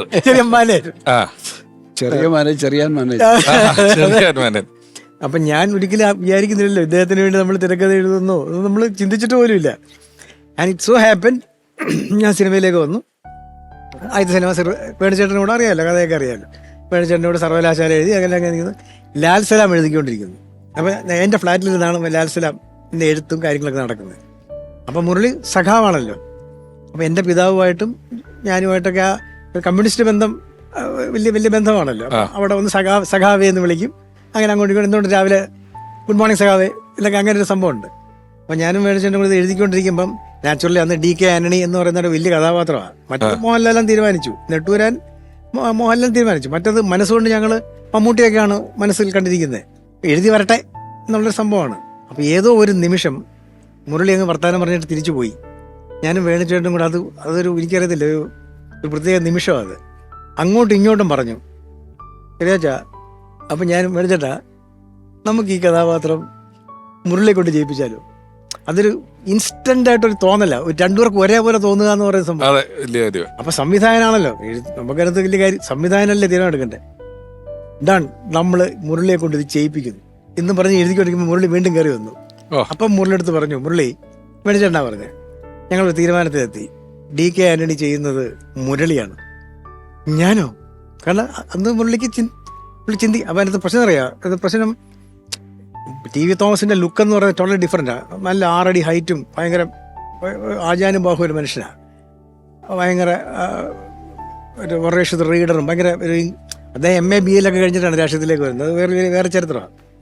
പക്ഷെ മുരളിക്ക് ഉണ്ടായിരുന്ന ഗുണം വെച്ചാൽ ആ കഥാപാത്രത്തെ ആവാഹിക്കാനുള്ള കപ്പാസിറ്റി, ആകാരം കൊണ്ടല്ല, ആ ക്യാരക്ടറൈസേഷൻ. അതാ TV തോമസിനെ ആവാഹിച്ച് അദ്ദേഹം എടുത്തു. അല്ല, നമ്മൾ ഓൾറെഡി കണ്ടുപരിചയമുള്ള ഒരു ക്യാരക്ടറെ അവതരിപ്പിക്കുക എന്ന് പറയുന്നത് വളരെ ശ്രമകരമായിട്ടുള്ള ജോലിയാണ് ഒരു നടനെ സംബന്ധിച്ചിടത്തോളം. അതെ, അതങ്ങനെയാണ് അതിന്റെ ഒരു ഉത്തരവാദിത്വം. നല്ല മികച്ച നടന്മാർക്ക് അതങ്ങനെ കൺവിൻസ് ചെയ്ത് എടുക്കാൻ പറ്റുള്ളൂ. അത് അദ്ദേഹം കൺവിൻസ് ചെയ്ത് എടുത്തു ആ സിനിമയിൽ. അതായിരുന്നു സിനിമയുടെ ഏറ്റവും വലിയ അതെ ആ ഫ്രിക്ഷൻ ഫീൽ ചെയ്യുന്നത് അതുകൊണ്ട് തന്നെയാണ് നമുക്ക് ചെയ്തു വരുന്നത്. ഇപ്പം ഉറപ്പായിട്ടും അത്തരത്തിലുള്ള ഒരു, അതാ പറഞ്ഞത്, എല്ലാ തരം കഥാപാത്രങ്ങളും അദ്ദേഹം പല കാലഘട്ടങ്ങളിലായിട്ട് ടോട്ടൽ കരിയറിന്റെ സ്പാനിൽ ചെയ്തു തീർത്തിട്ടുണ്ട്. നമുക്കിപ്പോൾ വീണ്ടും മുരളിച്ചേട്ടൻ്റെ ഓർമ്മകളുമായി നിരവധി സിനിമകളിൽ മികച്ച കഥാപാത്രങ്ങളെ നമുക്ക് അവതരിപ്പിച്ചിട്ടുള്ള അഭിനേത്രി ശ്രീലക്ഷ്മി. ഞാൻ ആദ്യമായിട്ട് സിനിമാ രംഗത്തേക്ക് കാലുവെക്കുന്നത് മുരളിയേട്ടൻ്റെ കൂടെയാണ്. എൻ്റെ ആദ്യത്തെ പടം, എൻ്റെ ആദ്യത്തെ നായകൻ മുരളിയേട്ടനാണ്. പൊരുത്തം എന്ന് പറയുന്ന സിനിമയിൽ കലാധരൻ സാറ് സംവിധാനം ചെയ്ത പടമായിരുന്നു. അന്ന് ഞാനൊരു കുഞ്ഞു കുട്ടിയായിട്ടാണ് അഭിനയിച്ചത്. ഒരുപാട് പ്രായമുള്ള ഒരു കഥാപാത്രമായിട്ടായിരുന്നു മുരളിയേട്ടനും ഇതിൽ ആ സിനിമയിൽ അഭിനയിച്ചത്. അന്ന് എന്താ പറയുക, എനിക്കും അന്നും ഈ പറഞ്ഞ പോലെ മുരളിയേട്ടന് ഒരുപാട് നോളജുള്ള മനുഷ്യനാണ്. അദ്ദേഹത്തിനോട് എന്തിനെ പറ്റി ചോദിച്ചാലും, എന്തിനെ പറ്റി ആയിക്കോട്ടെ ചോദിച്ചു കഴിഞ്ഞാലും, സംശയം ചോദിച്ചു കഴിഞ്ഞാൽ അതിന് അദ്ദേഹത്തിന് ഉത്തരവുണ്ട്. ഒരുപാട് ക്ലാസ് എടുക്കും, ഒരുപാട് കാര്യങ്ങളെക്കുറിച്ച് പറഞ്ഞു തരും. അങ്ങനെ വളരെ എന്താ പറയുക, വളരെ കംഫർട്ടബിളായിട്ട് ഞാൻ അഭിനയിച്ചൊരു പടമായിരുന്നു, എൻ്റെ ആദ്യത്തെ പടമായിട്ട് പോലും. അതുപോലെ തന്നെ ഞാൻ രണ്ടാമത് വീണ്ടും അദ്ദേഹത്തിൻ്റെ കൂടെ ഒരു സിനിമയും കൂടെ അഭിനയിച്ചു, താലോലം, ജയരാജ് സാറിൻ്റെ താലോലം എന്ന് പറയുന്ന പടം. അതിലും അദ്ദേഹത്തിൻ്റെ വൈഫായിട്ട് തന്നെയായിരുന്നു. അന്നും ഇതുപോലെ അതിനകത്ത് ഒരുപാട് നല്ല ഗംഭീരമായിട്ടുള്ള കുറേ സീൻസ് ഉണ്ടായിരുന്നു. അതിനൊക്കെ ഒരുപാട് സഹായിച്ചിട്ടുണ്ട് അദ്ദേഹം. വളരെ ഭാഗ്യം മുരളിയേട്ടനോട് 2 പടം ചെയ്യാൻ സാധിച്ചത്. പിന്നെ ശ്രീ പറഞ്ഞ പോലെ കറക്റ്റാണ് കേട്ടോ. എന്ത് ചോദിച്ചാലും, അണ്ടർ ദിസ് ആണ് എന്ത് ചോദിച്ചാലും അതിനൊരു ഉത്തരം, ഭയങ്കര എല്ലാത്തിനും വളരെ ക്ലാരിറ്റിയോടുകൂടിയുള്ള. അദ്ദേഹത്തിന്റെ സഹവാസവും ഇത്തരത്തിലുള്ള കവികളാണ്. കടമ്മനിട്ടായാലും അയ്യപ്പ സാറായാലും വിനയേന്ദ്രൻ, നരേന്ദ്രപ്രസാദ് സാർ, ഇവരെല്ലാവരുമായിട്ടുള്ള ഒരു സൗഹൃദം വല്ലാതെ ഉണ്ട്. കവിതയോട് സാഹിത്യത്തിൽ തന്നെ കവിതയാണ് എപ്പോഴും ഇൻസ്റ്റന്റ് കവിതകളൊക്കെ, കവിത ചൊല്ലിക്കൊണ്ടാണ് നടപ്പ്. പുള്ളിയുടെ വെറുതെ ഉള്ള ഒരു സമയങ്ങളിൽ മുഴുവനും ഈ കവിത ഇങ്ങനെ അനർഹളമായിട്ട് ഒഴുകിക്കൊണ്ടിരിക്കും. അത് കാണാതെ പഠിച്ച് ഹൃദയസ്ഥമാക്കിയിട്ട് ചെയ്യുന്നതാണ്. ആ ഒരു സൗഹൃദം അല്ലെങ്കിൽ മുരളിയിലെ കലാകാരനെ വല്ലാത്ത രീതിയിൽ ഹെൽപ്പ് ചെയ്തിട്ടുണ്ട്, സ്വാധീനിക്കുന്നത്. നാടകത്തിൻ്റെ കവലം സ്കൂളും എല്ലാം ഉണ്ട്, എല്ലാ സ്കൂളിലും പുള്ളിയുണ്ട്. ആ ഒരു പ്രത്യേകിച്ച് തിരുവനന്തപുരത്ത് വന്നെത്തിയ ശേഷം അത്തരത്തിലുള്ള ഒരുപാട് സൗഹൃദങ്ങളിലേക്ക് പുള്ളി ചേർക്കപ്പെട്ടു. മുരളി സാർ ഇലക്ഷൻ നിന്നതിനകത്ത് ചെറിയാൻ സാറിന്റെ വലിയ പങ്കുണ്ട് എന്നുള്ളൊരു. ശരിയാണ്. പങ്കെന്ന് പറഞ്ഞാൽ അങ്ങനല്ല. അന്ന് സഖാവ് VS അച്യുതാനന്ദൻ, ദേവകുമാർ എന്ന് പറഞ്ഞ അവിടുത്തെ ഒരു MLA, ഹരിപ്പാട് MLA അടുത്ത് പറഞ്ഞു, എൻ്റെ അടുത്ത് പറയാൻ പറയുന്നു, ചെറിയാനോട് പറയൂ നമുക്ക് മുരളിയെ ഇലക്ഷൻ ആലപ്പുഴ മണ്ഡലത്തിൽ മത്സരിപ്പിക്കണം, അത് ആ ജോലി ഞാൻ ചെറിയാനെ ഏൽപ്പിക്കുന്നു എന്ന് പറയാൻ പറഞ്ഞു. അപ്പം ഞാൻ കാറെടുത്ത് നേരെ മുരളിയെ കാണാൻ വന്നു. അപ്പം ഞാൻ പറഞ്ഞു, മുരളി ഞാനൊരു കാര്യം പറയാൻ പോവാണ്, പെട്ടെന്ന് കേൾക്കുമ്പോൾ നോ എന്നേ ഉത്തരം വരത്തുള്ളൂ എന്നറിയാം, എങ്കിലും നമുക്കൊന്ന് ആലോചിക്കണ്ടേ, ചെറിയ കാര്യം പറ. അപ്പം എന്നെ അങ്ങോട്ട് ഞാൻ മുരളി ഭായി എന്നാണ് വിളിക്കുന്നത്, ചെറിയാൻ ഭായി കാര്യം പറയൂ. ഞാൻ പറഞ്ഞ അടുത്ത ഇലക്ഷൻ്റെ കാര്യത്തിന് സംസാരിക്കാൻ വന്നതാണ്, സഖാവ് VS പറഞ്ഞിട്ടാന്ന് പറഞ്ഞു. അവിടെ ആരാ സ്ഥാനാർത്ഥി ചെറിയാൻ അറിയാമെന്ന് ചോദിച്ചു. മറ്റേ VM സുധീരനാ, തോൽവി ഉറപ്പ് എന്നുള്ള ലെവലിലാണ് സംസാരിക്കുന്നത്. എന്തിനാ ചെറിയാച്ച നമ്മൾ അവിടെ പോയി തോക്കുന്നത്? കാരണം VM സുധീരൻ സീസൺഡ് ആയിട്ടുള്ള സ്ഥിരം ജയിക്കുന്ന ആളാണ്. നമുക്കങ്ങനെ ആലപ്പുഴ ബന്ധം ഞാനൊക്കെ ആയിട്ടുള്ള അങ്ങനെയുള്ള ബന്ധമല്ലേ ഉള്ളൂ. പിന്നെ ലാൽ സാബിൽ, ജീവിത തോമസിന്റെ ക്യാരക്ടർ ചെയ്തു ഇതൊക്കെ ഉള്ള ആലപ്പുഴ ബന്ധമല്ലാതെ അദ്ദേഹം കൊടവട്ടൂരുകാരനല്ലേ. അപ്പം ഞാനും വേണുചേട്ടനൊക്കെ വീട്ടിൽ ആലോചിച്ചിട്ടാണ് പി ശ്രീകുമാർ ഞങ്ങളുടെ ഗ്യാങ് ആലോചിച്ചിട്ടാണ് ഒരു തീരുമാനം. അപ്പം നമ്മൾ പറഞ്ഞ പോയിന്റ് തോൽക്കുന്നെങ്കിൽ തോൽക്കട്ടെ, പാർട്ടി തന്നൊരു വലിയ ഒരു പദവിയല്ലേ, ഇരിക്കാൻ ഒരവസ്ഥ തരുന്നല്ലേ. തോൽക്കുന്നത് നമ്മുടെ ആനയോടല്ലേ തോൽക്കുന്നേ, അപ്പോൾ നമ്മുടെ ആടിനോടല്ലല്ലോ തോൽക്കുന്നേ. അപ്പം അതിന് അന്തസ്സില്ലേ, നമുക്കൊന്ന് പൊരുതി നോക്കാം. അപ്പം ആദ്യം ഇങ്ങനെ വേണ്ടെന്നൊക്കെ പറഞ്ഞെങ്കിൽ അവസാനം അദ്ദേഹത്തിലെ സഖാവിനെ ഉണർത്തി ആന ആടുമൊക്കെ അതല്ലാതെ അല്ലേ ആനയോട് തോക്കുന്നൊക്കെ പറഞ്ഞെങ്കിൽ നമ്മൾ സഖാവിനെ ഉണർത്തി. ഒരു പാർട്ടി എന്നുള്ള നിലയ്ക്ക് നമ്മുടെ ഒരു കർത്തവ്യമല്ലേ എന്നൊക്കെ ഉള്ള ഡയലോഗൊക്കെ അടിച്ച അവസാനം അദ്ദേഹം സമ്മതിച്ചു. ഒറ്റ കണ്ടീഷൻ, ഞാനും വേണുനാവളിയും ഈ പി ശ്രീകുമാറും നിഴല് പോലെ ഉണ്ടായിരിക്കണം. നിഴല് പോലെ പറഞ്ഞാൽ 24 hours. അപ്പൊ എന്റെ വീട്ടിലായിരുന്നു ആദ്യം കുറെ കാലം. അപ്പൊ എനിക്ക് നല്ല ഓർമ്മയുണ്ട്, സിബിയും ഇടയ്ക്ക് ദിവസം വരികയും ഞങ്ങളെല്ലാം കൂടെ ആലപ്പുഴ മുഴുവൻ കറങ്ങിയതൊക്കെ ഓർമ്മ. ഒരു കാര്യം ഞാൻ ആലപ്പുഴയിലെ വോട്ടറാണോ? ആലപ്പുഴ വോട്ടില്ല ആ സമയത്ത്, ആലപ്പുഴക്കാരനാ. പിന്നെ ജനിച്ചു വളർന്നല്ല ആലപ്പുഴ. എന്റെ ജീവിതത്തിന്റെ ആദ്യഘട്ട 10-25 വർഷം ആലപ്പുഴയിൽ തന്നെ ജീവിച്ചു വളർന്ന ആളാണ്. അപ്പൊ അങ്ങനെ അവിടെ ഇലക്ഷന് ഞങ്ങൾ 4 കൂടെ ഇറങ്ങി. ഞാൻ എന്നെ വിളിക്കുന്നില്ല, അപ്പൊ ഞാൻ മറ്റു തിരക്കുകളും ഷൂട്ടിങ്ങൊക്കെ ഉണ്ട്. മുരളി ഇടയ്ക്കിടയ്ക്ക് വിളിക്കും, നിങ്ങളുടെ നാട്ടിലാണ് ഞാൻ നിൽക്കുന്നത്, നിങ്ങളുടെ ഉത്തരവാദിത്തമാണ് എന്നെ ജയിപ്പിക്കാൻ എന്നൊക്കെ പറഞ്ഞ്. അപ്പോൾ എനിക്കുള്ള ഒരു പ്രശ്നം വെച്ചാൽ സുധീകരനുമായിട്ട് ഞാൻ നല്ല സൗഹൃദമാണ്. കാരണം പുള്ളി എന്നെ കാണുമ്പോൾ സിനിമകളോടുള്ള ഇഷ്ടമാണ്. എപ്പോൾ കണ്ടാലും എൻ്റെ അടുത്ത് വന്ന് സംസാരിക്കുകയും ആ സൗഹൃദം സൂക്ഷിക്കുന്ന ഒരാളാണ് VM സുധീരനും. മുരളിയാണെങ്കിൽ അതിനേക്കാളും വ്യക്തിപരമായിട്ടും സിനിമയുമായിട്ടുള്ള ബന്ധം അഗാധമാണ്. അപ്പോൾ എനിക്ക് അവിടെ പോയിട്ട് പ്രവർത്തിക്കുന്നതിനകത്തൊരു എൻ്റെ കുടുംബം എൻ്റെ കുടുംബം മുഴുവനും ഒരു കോൺഗ്രസ് കേരള കോൺഗ്രസ് എന്നൊക്കെ പറയും. എൻ്റെ അച്ഛൻ്റെ കുടുംബം ആൾക്കാരൊക്കെ കേരള കോൺഗ്രസിൻ്റെ സ്ഥാപക നേതാവ് ഒരാളാണ് എൻ്റെ ഒരു ചുറ്റപ്പൻ. അപ്പോൾ അങ്ങനെ ഒരു ഒരു ഡൈലമയിലാണ് ഞാൻ. പക്ഷെ ഞാൻ മുരളിക്ക് വേണ്ടിയല്ലേ പോകണമെന്ന് വിചാരിച്ചിട്ട് ഞാൻ പോയി ആലപ്പുഴയിൽ എൻ്റെ കുടുംബ വീടുകളിലും എൻ്റെ പരിചിതമായ എല്ലാ സ്ഥലങ്ങളിലും മുരളിയുമായിട്ട് പോവുകയും മുരളിക്ക് വേണ്ടി ക്യാമ്പയിൻ നടത്തുകയൊക്കെ ചെയ്തു. പക്ഷെ ഈ പറയുന്നത് പോലെ നേരത്തെ ഏറ്റുമുട്ടുന്നത് അത്രമാത്രം വലിയ പ്രകടനം. എന്റെ ഇലക്ഷൻ സമയത്തൊക്കെ ഭയങ്കര ആളായിരുന്നു മുരളിയെ കാണാനുള്ള. സിനിമ നടനല്ലേ, മുരളി നന്നായിട്ട് പ്രസംഗിക്കും, ഗംഭീര പ്രസംഗിക്കും. ജഗദീഷ് ഏട്ടൻ പറഞ്ഞല്ലോ ഇലക്ഷൻ കഴിഞ്ഞപ്പോ ഒരു ദിവസം എന്നോട്, എന്റെ കൂടെ സെൽഫി എടുത്തവര് വോട്ട് ചെയ്തിരുന്നെങ്കിൽ എനിക്കൊരു 50,000 ഭൂരിപക്ഷം വന്നേനെ. അദ്ദേഹം പറഞ്ഞതാണ്. കാരണം സിനിമ നടന്നുള്ള അഡ്രസ്സിൽ ഈ പോക്കിനൊക്കെ ഗ്യാരണ്ടി ഉണ്ട്. ഇതിനപ്പുറത്തെ ഗംഭീരമായ പ്രസംഗം, നല്ല അർത്ഥവത്തായ വാക്കുകൾ ഉപയോഗിക്കുകയൊക്കെ ചെയ്ത് ഗംഭീര പ്രസംഗം.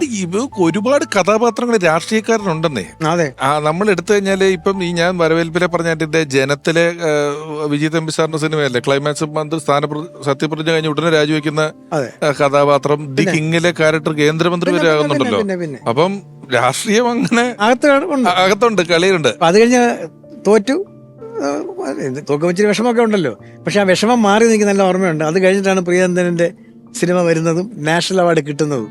അപ്പൊ എന്നോട് പറഞ്ഞു, ചെറിയാച്ച തോറ്റത് എത്ര നന്നായി, അല്ലെങ്കിൽ എനിക്ക് ഇതിന് നല്ലൊരു സമയം ഇപ്പൊ ഈ എപ്പിസോഡിൽ ഒരാളെ വിളിക്കാൻ ഇല്ല.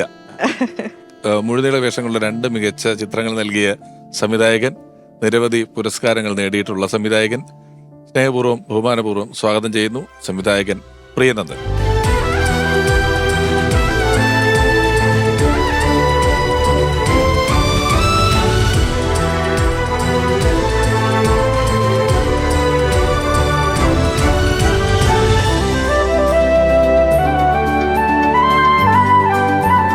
സാർ നമസ്കാരം, സ്വാഗതം. ഞങ്ങളിങ്ങനെ ചെറിയഞ്ചേട്ടൻ പറയായിരുന്നു, അത് ഇലക്ഷന് നിൽക്കുകയും അത് ഒരു ഉറപ്പായ പരാജയ സാധ്യതയുള്ള സ്ഥലത്ത് നിൽക്കുകയും പരാജയപ്പെടുകയും ചെയ്തു. പക്ഷെ ആ പരാജയപ്പെട്ടതിന്റെ ഒരു ചെറിയ ദുഃഖത്തിൽ നിന്ന് ഇമീഡിയറ്റ് ഊരി വന്നത് നാഷണൽ അവാർഡിലേക്കാണ്. ഒരുപക്ഷെ ജയിച്ചിരുന്നെങ്കിൽ ഈ സിനിമകളിൽ അഭിനയിക്കാൻ പറ്റില്ലായിരുന്നു എന്ന് പറഞ്ഞു. പുലിജന്മം, നെയ്ത്തുകാരൻ 2 സിനിമകളാണ് ചെയ്തിട്ടുള്ളത്. പുലിജന്മത്തിന് മികച്ച ചിത്രത്തിനുള്ള നാഷണൽ അവാർഡ് കിട്ടുന്നു, നെയ്ത്തുകാരന് മികച്ച നടനുള്ള സ്റ്റേറ്റ് അവാർഡും നാഷണൽ അവാർഡും കിട്ടുന്നു. 2 കാര്യങ്ങളാണ് ഒരു ഇലക്ഷൻ കഴിയുന്നതിന്റെ വാലില് 2 കിട്ടുന്നത്. ആ സിനിമകളുടെ ഒരു തുടക്കവും കാണലും പരിചയപ്പെടലും ഒക്കെ എങ്ങനെയായിരുന്നു? അതിനു മുമ്പേ അറിയുമായിരുന്നു മുരളി സാറിന്? ഞാൻ മുരളിയേട്ടനൊക്കെ ഞാൻ തിയേറ്ററൊക്കെ നടക്കുന്ന കാലത്ത് എനിക്ക് മുരളിയേട്ടനൊക്കെ അറിയാം, നാടകം എന്നുള്ള രീതിയിലൊക്കെ ഉള്ള അറിയാം. ഞങ്ങൾ വെള്ളിയാഴ്ച എന്ന് പറയുന്നൊരു നാടകത്തിന്റെ പോസ്റ്ററൊക്കെ ഞങ്ങൾ മുദ്രാരാർട്സായിട്ട് ഡൽഹിയിൽ പോയിട്ട് കമാനി ഓഡിറ്റോറിയത്തിൽ പോയപ്പോൾ അതിന് മുൻപ് ഒരവിടെ അവതരിപ്പിച്ചിട്ടുണ്ട്. അപ്പം തിയേറ്ററിൽ ഭയങ്കര ഗൗരവമായിട്ട് നിലനിന്നുള്ള അർത്ഥത്തിൽ മുരളിയേട്ടൻ നമ്മൾ ശ്രദ്ധിച്ചിട്ടുണ്ട്. പിന്നെ സ്റ്റോറിയൊക്കെ പെരുങ്ങോട്ടുകര കളിക്കാൻ വന്നപ്പോൾ, അവിടെയൊക്കെ തൃപ്രയാർ കളിക്കാൻ വന്നപ്പോൾ കണ്ടിട്ടുണ്ട്. ഗർഷോമിൽ ഞാൻ അസിസ്റ്റന്റ് ഡയറക്ടറായിരുന്നു ആ PT-യുടെ. PT കുഞ്ഞു. അപ്പോൾ അതാണ് മുരളിയണ്ണൻ നമ്മൾ നേരിട്ടിട്ട് കാണുന്നു എന്ന് പറഞ്ഞ പരിചയം എന്ന് പറയുന്നത് അതാണ്. പിന്നെ ഈ സ്ക്രിപ്റ്റ് എഴുതി കഴിഞ്ഞിട്ടാണ് പിന്നെ മുരളിയണ്ണനെ കാണാൻ പോകുന്നത്. എനിക്ക് അത്ര വലിയ ധൈര്യമൊന്നും ഉണ്ടായിരുന്നില്ല കേട്ടോ. കാരണം എന്താ വെച്ചിട്ടുണ്ടെങ്കിൽ ഈ പറയുന്ന പോലെ തന്നെയാണ് നമ്മൾക്ക് അങ്ങനെ ഒരു അസിസ്റ്റന്റ് ഡയറക്ടറൊക്കെ ആയിട്ട് നിലനിൽക്കുന്ന കാലത്ത് നമ്മൾക്കൊക്കെ ഒരു പരിധി ഉണ്ടല്ലോ, ഇവരൊക്കെ എടുത്തിട്ട് പോയിട്ട് വരാനൊക്കെ ഉള്ള കാര്യങ്ങളുണ്ടല്ലോ. ഇങ്ങനെ എന്നെ കൊണ്ടുപോകുന്നത് VK ജോസഫാണ്. ഇങ്ങനെ VK ജോസഫേട്ടൻ കൊണ്ടുപോയിട്ട് എന്നെ പരിചയപ്പെടുത്ത്. അപ്പോൾ കഥ പറയാൻ പറഞ്ഞപ്പോൾ ഞാൻ ആകെപ്പെട്ടു. കഥ എന്നെ സംബന്ധിച്ചുള്ളത് പറയാൻ പറ്റുന്നില്ല. ഞാൻ വളരെ അത് മരിക്കുന്നവരെ എന്നെ ആ വാക്ക് പറഞ്ഞ് എന്നെ കളിയാക്കിയിട്ടിട്ട് ഞാൻ പറഞ്ഞു അല്ല എങ്ങനെയാണെന്ന്. ഞാൻ പറഞ്ഞു സ്ക്രിപ്റ്റ് ഉണ്ട്, അത് വായിച്ചിട്ട് മുരളിയേട്ടൻ എന്താണെന്ന് വെച്ചിട്ടുണ്ടെങ്കിൽ പറയുകയാണെങ്കിൽ ഞാനത് കാര്യമായിട്ട് നമുക്ക് നോക്കാം, പറയാം, ഡീറ്റെയിൽ ചെയ്യാം. എനിക്കതല്ലാതെ അത് പറയാൻ പറ്റുന്നുണ്ടായിരുന്നില്ല. അപ്പം അത് കഴിഞ്ഞ് നമ്മൾ വന്നു. ശരിക്കും എന്താ പറ്റിയെന്ന് വെച്ചിട്ടുണ്ടെങ്കിൽ ഈ സിനിമ ചെയ്യുക എന്ന് പറയുന്നത് വളരെ ചെറിയൊരു ബജറ്റാണ്. അപ്പം അതിലെങ്ങനെയാണ് സഹകരിക്കുക എന്നൊക്കെ ചോദിച്ചിട്ടാണ് വരുന്നത്. അതുകൊണ്ട് ഒരുപാട് ലക്ഷങ്ങളൊന്നും ഉണ്ടായിരുന്നില്ല. അതൊക്കെ ചോദിച്ച് അപ്പം എൻ്റെ ഒരു പ്രതിഫലത്തിൻ്റെ കാര്യത്തിലോ അല്ലെങ്കിൽ അങ്ങനെ ഒരു രീതികളില്ല. അപ്പം സോനോടായാലും അങ്ങനെയൊക്കെ തന്നെയാണ് പറഞ്ഞിട്ടുള്ളത്. ഇതിലൊരു സാമ്പത്തികമായിട്ടുള്ളൊരു അവസ്ഥ ആലോചിച്ചിട്ടൊന്നുമല്ല, ഒരു ചെറിയ സിനിമ ചെയ്യുന്നു, അതിലൂടെ നിങ്ങൾ സഹകരിക്കണം എന്നുള്ള അർത്ഥത്തിലാണ്, അല്ലാതെ വേറെ ഒന്നുമല്ല. ഈ ബജറ്റിൽ നിന്നുകൊണ്ട് എങ്ങനെ സഹകരിക്കുന്നു എന്നുള്ളത്. പക്ഷേ ഏറ്റവും വലിയ കാര്യം എന്താണെന്ന് വെച്ചിട്ടുണ്ടെങ്കിൽ ഈ സിനിമ തുടങ്ങുന്ന പ്രൊഡ്യൂസർ മുങ്ങി എന്നുള്ളതാണ്. ആ ചെറിയ ബഡ്ജറ്റിന്റെ പ്രൊഡ്യൂസർ മുങ്ങി എന്നുള്ളതാണ്. ഒരുപാട് കഷ്ടപ്പെട്ടു അല്ലേ. അത് പിന്നെ ആ സമയത്ത് ആരറിയില്ല, അയാൾ വന്നില്ല അന്ന്. അപ്പൊ അതിന്റെ കഥകളൊക്കെ വലിയൊരു സിനിമയ്ക്കുള്ള കഥകളാണ്. അപ്പൊ ഇയാൾ ശരിക്കും എന്താ വെച്ചിട്ടുണ്ടെങ്കിൽ കുറെ കഴിഞ്ഞപ്പോൾ ഇത് അയാൾ നമ്മളെ വഞ്ചിച്ചാണ്. അയാൾ കുറെ മാറ്റങ്ങൾ പറഞ്ഞു, സ്ക്രിപ്റ്റ് വായിച്ച് കുറെ മാറ്റങ്ങൾ പറഞ്ഞു, കാര്യങ്ങൾ പറഞ്ഞു. അത് നമ്മളൊന്നും അനുസരിക്കാൻ തയ്യാറായില്ല. അപ്പൊ ആദ്യ സിനിമ ചെയ്യുന്ന ഒരാൾക്ക് ഇത്ര അഹങ്കാരം പാടുണ്ടോ എന്നുള്ളതാണ് ആളുടെ ഒരു ചോദ്യം ഉണ്ടായിരുന്നത്. എന്നാൽ പിന്നെ ഒരു പണി വെച്ച് തരാം എന്നുള്ള കണ്ടീഷനിലാണ്. അപ്പോൾ ആദ്യത്തെ ദിവസം ഷൂട്ട് കഴിഞ്ഞിട്ട് സെക്കൻഡ് ദിവസം ഞാൻ മുരളിയേട്ടനോട് വളരെ ആത്മാർത്ഥമായിട്ട് സത്യസന്ധമായിട്ട് പോയി പറഞ്ഞു, ഇങ്ങനെയാണ് സംഭവിച്ചിട്ടുള്ളത്, മുരളിയേട്ടൻ എൻ്റെ ഫോൺ നമ്പർ തരാം, കാര്യങ്ങൾ തരാം. അപ്പോഴേക്കും ആളുടെ തലയൊക്കെ നമ്മൾ മുണ്ടനം ചെയ്ത് ഏകദേശം ഒരു ദിവസത്തെ വർക്ക് നമ്മൾ കഴിഞ്ഞിട്ടുമുണ്ട്. ഞാൻ പറഞ്ഞു മുരളിയേട്ടൻ ഇതിൽ ഉറപ്പിച്ച് നിൽക്കുകയാണെങ്കിൽ ഈ സിനിമ നമ്മൾ തീർക്കും, ഇതെങ്ങനെ വന്നാലും നമ്മൾ തീർക്കും, നിങ്ങൾ ഒപ്പം ഉണ്ടെങ്കിൽ. അങ്ങനെ ഒപ്പം നിന്നു എന്നുള്ളതാണ് കേട്ടോ. അങ്ങനെ ഒരു സംഭവം ഉണ്ടല്ലോ, ഒപ്പം നിന്നു എന്നുള്ളതാണ്. കാരണം എന്ന് വെച്ചാൽ ഇവർ താമസിക്കുന്ന സ്ഥലത്ത് രാമനിലയത്തിലെ മുറി പോലും അടക്കി വന്നിട്ട് അവരൊന്ന് പറയുന്നത് ഇവിടുത്തെ പൈസ തീർന്നു, ഇനി നാളെ നിങ്ങൾ ഇറങ്ങിപ്പോണം എന്ന് ആളുകൾ പറയുന്നുണ്ട്. അവള് പറയടാ ഒരു കപ്പലിൻ്റെ മിഠായി പോലും നീ എനിക്ക് മേടിച്ചു തരാൻ പറ്റുന്നില്ല എനിക്കിവിടെ. സാധാരണ നമ്മുടെ സിനിമ സെറ്റിൽ ഒരു കപ്പലിൻ്റെ മിഠായി. ഈ ഒപ്പം നിന്നാൽ തീർക്കാന്ന് പറയുമ്പോഴും സിനിമയുടെ ഒരു വലിയ ചെലവുകളില്ല. അത് എന്തായിരുന്നു അതിന്റെ ധൈര്യം? അപ്പം ധൈര്യം എന്ന് പറയുന്നത് ഒരു നാട്ടിൽ നാടകം കളിച്ചൊരു ബന്ധമുള്ള മനുഷ്യരായിട്ടുള്ള ഒരു ബന്ധമുണ്ട്. അപ്പൊ ആ സമയത്ത് ദൈനംദിനമായിട്ടുള്ള ചെലവിനുണ്ടാക്കുന്ന പൈസ ഉണ്ടാക്കാം എന്ന് പറയുന്ന ഒരു വിശ്വാസം, സൗഹൃദങ്ങളിൽ നിന്നുള്ളൊരു ധൈര്യം, സൗഹൃദങ്ങളിൽ നിന്ന്. പിന്നെ എന്താ വെച്ചാൽ ആദ്യത്തെ ദിവസം തന്നെ ഷനി എന്ന് പറയുന്ന ഒരു സുഹൃത്തുണ്ടായിരുന്നു, അയാൾ ഒരു 75,000 ഉറുപ്പിക എടുത്തു തന്നു. അപ്പൊ നമ്മൾക്കൊരു 10 ബാക്കിയുള്ള കാര്യങ്ങളൊക്കെ ഇങ്ങനെ നടത്തുന്നതിലാണ്. അപ്പൊ അങ്ങനെ ഇതിൽ ഏറ്റവും വലിയ പറയാൻ നാട്ടിലെ ഓരോ ആളുകളും ഇതിന്റെ പ്രൊഡ്യൂസർ എന്നുള്ളതാണ് ഇതിന്റെ ഏറ്റവും വലിയ തമാശ. ആ രീതിയിലാണ് വന്നത്. പിന്നെ അതിന്റെ ഒരു ഘട്ടം കഴിഞ്ഞപ്പോഴാണ് അതിൽ SM ദാസ് എന്ന് പറയുന്ന ആൾ വരികയും നമ്മൾ ബാക്കിയുള്ള കാര്യങ്ങൾക്ക് സ്മൂത്തായി പോവുകയും ചെയ്തു. അത് പിന്നെ വേറെ ആൾ വന്ന് ഏറ്റെടുത്തു എന്നുള്ളതാണ്. പക്ഷെ ആദ്യത്തെ തവണത്തെ ഷൂട്ടുകളിൽ നമുക്കത് ഉണ്ടായിരുന്നില്ല. അത് കഴിഞ്ഞ് കണ്ണൂരൊക്കെ വന്നിട്ട് അതിൻ്റെ ബാക്കി ഷൂട്ടിങ് വരുന്ന സമയത്തായിരുന്നു. അങ്ങനെ ഒരുപാട് സുഹൃത്തുക്കളുടെ സൗഹൃദം കൊണ്ട് പൂർത്തിയായതാണ്. പക്ഷെ ഈ സമയത്ത് ഇതൊക്കെ മനസ്സിലാക്കിക്കൊണ്ട് ആള് നിന്നില്ലായിരുന്നെങ്കിൽ ഒരു പക്ഷെ നടക്കില്ല. ഈ രാഷ്ട്രീയം കൃത്യമായിട്ട് നിരീക്ഷിക്കുകയും ഒക്കെ ചെയ്യുന്ന ഒരാളായിട്ട് തന്നെയായിരുന്നു അല്ലേ എപ്പോഴും? തീർച്ചയായിട്ടും ഓരോ അതിന്റെ കാര്യങ്ങളും അതിന്റെ ഗതിവിധികളും മാറുന്നതൊക്കെ കൃത്യമായിട്ട് നോക്കുകയും പറയും. വായിച്ചോണ്ടെങ്കിൽ സംസാരിച്ച് ഈ വിഷയങ്ങളെ എപ്പോഴും സംസാരിച്ചുകൊണ്ടിരിക്കും. ഞാനിപ്പോ ഓർക്കായിരുന്നു ആ തോൽവി കഴിഞ്ഞിട്ട് മറ്റൊരു തോൽവിയിലേക്കാണല്ലോ ചെന്ന് ഇദ്ദേഹം വിചാരിച്ചിട്ടുണ്ടാവും. ഏറെ പെട്ടെന്നൊരു ദിവസം ഇത് പോകുമ്പോഴേ എന്തെല്ലാം കാര്യങ്ങൾ ആലോചിക്കാം. പക്ഷെ അവിടുന്ന് ആ പടം ചെയ്തെടുത്ത് അത് ചെയ്യുന്നു. അതിനുശേഷം വീണ്ടും ഇവര് തന്നെ അത്രയും ഒരു മനോവിഷമം അനുഭവിച്ചതായതുകൊണ്ടായിരിക്കാം നാഷണൽ അവാർഡ് കിട്ടി എന്നുള്ളതല്ല. അതിനും ആ ഒരു പവർ അങ്ങനെ അല്ലേ, ആ ഒരു അത്രയും മനോവിഷമം, ആ ഒരു തോൽവി, എഗെയിൻ നമ്മുടെ ലൊക്കേഷനിൽ ഒരുപാട് കഷ്ടപ്പാടെന്ന് പറയുമ്പോഴത്തേക്ക് ലൈക്ക് ഈ പറയുന്ന ഒരു ദൈനംദിന ഷൂട്ടിന്റെ ഒരു ഫുഡിന്റെ ഉള്ളൊരു മറ്റൊരു തോൽവിയിലേക്കാണോ വന്ന് ചിന്തിച്ചിട്ടുണ്ടാവും. അത് ഒരു ബോധ്യമാണ് ഒരു കലാകാരൻ പിന്നെ നിന്ന് അതിനകത്ത്. പക്ഷെ ഓരോ പ്രാവശ്യം ചെയ്യുമ്പോഴും വർക്ക് ചെയ്യുമ്പോഴും പ്രിയൻജിയും കൂട്ടരും ഒക്കെ പറയുമായിരുന്നു, നാഷണൽ അവാർഡിന്റെ സ്കോപ്പുണ്ട്, എങ്ങനെയാ ചെയ്ത് വയ്ക്കുന്നത് എന്ന് വെച്ചാൽ ഓരോ ഷോട്ട് കഴിയുമ്പോഴത്തേക്ക് ഇവർക്ക് ഉണ്ടാവുന്ന ഒരു സന്തോഷം ഉണ്ടല്ലോ, ആ ദ ഹോൾ ക്രൂവിനുണ്ടാവുന്ന, അത് നമുക്കൊക്കെ അറിയാൻ പറ്റുന്നുണ്ട്. മുരളിയേട്ടനായിട്ടുള്ള ഏറ്റവും വലിയ കാര്യം എന്ന് പറഞ്ഞാൽ അത് നമ്മളെ കേൾക്കും. നമ്മൾ ആദ്യമായിട്ട് ഒരു ഡയറക്ടറാണെന്നുള്ളതിൻ്റെ ഇതൊന്നുമല്ല, നമ്മൾ കേൾക്കും എന്നുള്ളതാണ്. പിന്നെ ആൾക്ക് എന്തെങ്കിലും സംശയം ഉണ്ടെങ്കിൽ അല്ലെങ്കിൽ ഞാനിത് എന്തിനാ ചെയ്യണ് എന്നാൾ ചോദിക്കും. എൻ്റെ വ്യത്യസ്തമായിട്ടുള്ള തലത്തിൽ എന്താണെങ്കിലും അത് ചോദിക്കും. ഇപ്പോൾ പുലിജന്മത്തിലൊക്കെ അങ്ങനെയുണ്ട്. പ്രകാശൻ എന്ന് പറയുന്ന ഒരു ക്യാരക്ടറിൽ നിന്ന് നേരെ അപ്പുറത്തേക്ക് മാറിയിട്ട് കരികുരലിലേക്ക് മാറുമ്പോൾ വളരെ മൈന്യൂട്ടായി. ഈ തിയേറ്ററിൽ ഒക്കെ അഭിനയിച്ച ആളുകൾക്ക് അത് മനസ്സിലാവും. പ്രത്യേകിച്ച് ഇപ്പം ലങ്കാലക്ഷ്മി പോലത്തെ ഒരു നാടകമൊക്കെ കളിക്കുന്നുണ്ട്. പിന്നെ നരേന്ദ്രപ്രസാദ് സാറിൻ്റെ ഒക്കെ ഉള്ള ഒരു സ്കൂളിൽ നിന്ന് വരുന്നതിൻ്റെ കാര്യങ്ങളുണ്ട്. അപ്പോൾ ഈ വ്യത്യാസങ്ങളെ കൃത്യമായിട്ട് മനസ്സിലാക്കാനും കേൾക്കാനും ഒക്കെ ആൾ തയ്യാറാന്നുള്ളതാണ്. ഈ തിയേറ്ററിൽ നിന്ന് പഠിച്ച സംഭവങ്ങൾ എപ്പോഴും സിനിമയിൽ ഉപയോഗിക്കുക എന്ന് പറയുന്നത് അതിന് വേറൊരു ബുദ്ധി ആവശ്യമുണ്ട്. ഇത് രണ്ടും ഇതിനെ സഹായിക്കാനേ പറ്റുള്ളൂ, അതല്ല ഇതെന്നുള്ളൊരു പ്രശ്നമുണ്ട്. അല്ല, അത് വേണ്ടല്ലോ. സിനിമയിൽ അതിന്റെ ആവശ്യകത ഇല്ലാതിരിക്കുമ്പോ അതിനെ ഭംഗിയായി ഉപയോഗിക്കാനേ പറ്റുള്ളൂ. അത് അതുപോലെ പ്രയോഗിക്കുക എന്ന് പറയുന്നത് വലിയ ബുദ്ധിയുള്ള നടന്മാർക്ക് അത് ആ രീതിയിൽ അതിനെ നാടകം ഒരിക്കലും അതിന്റെ ഒരു ഗുണമായിട്ട് വരുന്നില്ല. പക്ഷെ നമുക്ക് എന്താ വെച്ചിട്ടുണ്ടെങ്കിൽ തെയ്യത്തിന്റെ പ്രകടനമൊക്കെ വരുമ്പോൾ അപ്പൊ അത് മുരളിയേട്ടൻ തന്നെ കെട്ടണത്, വേറെ ആളെ കൊണ്ട് കെട്ടാൻ സമ്മതിച്ചിട്ടില്ല.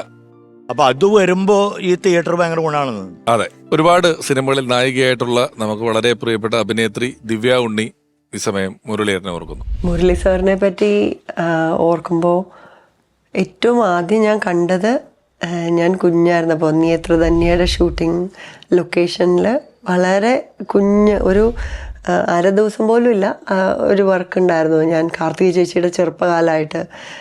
അപ്പോൾ അതിന് ഞാൻ വളരെ കുഞ്ഞാണ്, എനിക്ക് തോന്നുന്നു 1ാം ക്ലാസ്സിലൊക്കെ പഠിക്കുമ്പോഴാണ്. അന്ന് ജസ്റ്റ് എല്ലാവരെയും അന്ന് അവിടെ ഉള്ള എല്ലാവരെയും കണ്ടു പരിചയപ്പെട്ട ഒരു ഓർമ്മയെ എനിക്കുള്ളൂ. ഞാൻ ആദ്യമായിട്ട് കൂടുതൽ സമയം ഷൂട്ടിൽ കൂടുതൽ സമയം സ്പെൻഡ് ചെയ്യുന്നത് സൂര്യപുത്രൻ, കാരുണ്യം അങ്ങനെ ഉള്ള സിനിമകളുടെ ലൊക്കേഷനിലാണ്. അപ്പോൾ കാരുണ്യത്തിൽ ഒരുപാട് ഇൻറ്റൻസ് ആയിട്ടുള്ള സീൻസ് ഉണ്ട്. അതിൽ സാറിൻ്റെ വൈഫ് മരിക്കുന്ന ഒരു രംഗം, അതായത് എൻ്റെ മദർ ഇൻ ലോ എൻ്റെ ക്യാരക്ടർ. അപ്പോൾ അതാദ്യം വന്നിട്ട് പറയുമ്പോഴത്തെ ആ ഒരു പതർച്ച, അപ്പോൾ അത് നമ്മളൊക്കെ അത് വളരെ ഒരു മെക്കാനിക്കലായിട്ടുള്ള ഒരു റിയാക്ഷനായിട്ട് നമ്മളിങ്ങനെ സ്റ്റണ്ടായിട്ട് ബാക്കിയുള്ളവരെല്ലാം ഇങ്ങനെ ഫ്രീസായി പോകുന്ന പോലെ ഉള്ള ഒരു രംഗമാണ് അത്. അതെങ്ങനെയാണിത് പറയേണ്ടത് എന്നുള്ളത്. അവിടുന്ന് അദ്ദേഹം ഒരു ടേക്ക് ഓഫ് ഉണ്ട്, ഇനി എങ്ങനെയാണ് ഞാൻ എന്താ ചെയ്യേണ്ടത്, ഇത് ഒരു കംപ്ലീറ്റ്ലി ലോസ്റ്റ് ആയിട്ടുള്ള ഒരു. അപ്പോൾ ഇദ്ദേഹവും ലോഹി സാറും കൂടെ അവർ തമ്മിൽ അവിടെയാണ് ആ ഒരു മാജിക്. ഞാനൊക്കെ ഇങ്ങനെ ഈ എന്താ പറയുക, ദ ഫൈനസ്റ്റ് ആർട്ടിസ്ട്രി കണ്ട് നിന്ന ഒരു നിമിഷമായിരുന്നു അത്. ജയറാമേട്ടൻ വന്ന് പറയുന്നു, അതിനുശേഷം ഇദ്ദേഹം പരിഭ്രാന്തനായിട്ട് ഇങ്ങനെ പോകുന്നു, ഈ ക്യാരക്ടറിൻ്റെ അടുത്ത് പോയിരിക്കുന്നു, വിളിക്കുന്നു, പിന്നീട് എന്താ, അതൊരു വളരെ ഒരു ലോങ്, അത് ഫസ്റ്റ് ടേക്കൊക്കെ ആയിരുന്നു. അതിന് മുൻപും അതിന് ശേഷവും അദ്ദേഹം ഒരു എന്താ പറയുക, അതൊരു ട്രാൻസിലേക്ക് പോയി തിരിച്ചു വരുന്നത് പോലെയായിരുന്നു. അതിന് മുമ്പ് കുറേ നേരം മിണ്ടാണ്ടിരിക്കുകയോ അല്ലെങ്കിൽ അത് അങ്ങനത്തെ ഒന്നും ഉണ്ടായിരുന്നില്ല. അപ്പോൾ നമ്മളൊക്കെ ഈ ഒരു ഇൻറ്റൻസ് സീൻ കാണുമ്പോൾ നമ്മളൊക്കെ ഒരു സ്കൂൾ കുട്ടിയെ പോലെയോ ഇതിൻ്റെ ഒരു പ്രോസസ്സ് ഹാൻഡിലിങ് പഠിക്കാം എന്നൊക്കെ വിചാരിച്ച് നോക്കുമ്പോൾ ഇദ്ദേഹം പോകുക തിരിച്ചു വരിക അങ്ങനത്തെ ഒരിതായിരുന്നു. വടക്കുന്നാഥനിൽ വടക്കുന്നാഥനിലുണ്ടായിരുന്നു. വടക്കുന്നാഥനിൽ അമ്മാവനായിട്ടായിരുന്നു. അങ്ങനെ അതില് പിന്നെ അതിനുശേഷമാണ് പ്രവാസം അങ്ങനെയുള്ള പടങ്ങളൊക്കെ ചെയ്തത്. അപ്പം ഒരുപാട് തിരക്കുകൾക്കിടയിലും ഓർമ്മയിലെന്നും മുരളി എന്ന് പറയുന്ന ഈ ഒരു ലക്കത്തിലേക്ക് വന്നതില് സോന നായർക്ക് ഹൃദയം നിറഞ്ഞ നന്ദി ഈ അവസരത്തിൽ അറിയിക്കുന്നു. ഓർമ്മയില് മനസ്സിന്റെ ഹൃദയത്തിനോട് ചേർത്ത് നിർത്തുന്ന മുരളി സാറിനോടൊപ്പം അഭിനയിക്കാൻ പറ്റിയതിലും എൻ്റെ ഈ ഇൻഡസ്ട്രിയിൽ എനിക്ക് കിട്ടിയ ഏറ്റവും മഹത്തരമായിട്ടുള്ളൊരു ഭാഗ്യമായിട്ട് ഞാൻ കരുതുന്നു. എനിക്ക് ഇവിടേക്ക് ക്ഷണിച്ചതിനും താങ്ക് യു. ഓർമ്മയിലെന്നും മുരളി എന്ന ഇലക്കത്തിൽ ഇനി ഒരു അതിഥി കൂടി എത്തുകയാണ്. മുരളി എന്ന അതുല്യ നടന്റെ സന്തത സഹചാരി, സുഹൃത്ത്, അദ്ദേഹത്തോടൊപ്പം പല കാലങ്ങളിൽ ഒപ്പം നിന്നിട്ടുള്ള ഒരാൾ, നമുക്കറിയാവുന്ന അഭിനേതാവ്, നാടക പ്രവർത്തകൻ, ഡബ്ബിംഗ് ആർട്ടിസ്റ്റ്, എഴുത്തുകാരൻ, അങ്ങനെ കലയുടെ സമസ്ത മേഖലകളിലും വ്യക്തിമുദ്ര പതിപ്പിച്ചിട്ടുള്ള പ്രിയപ്പെട്ട അലി അർസൽ.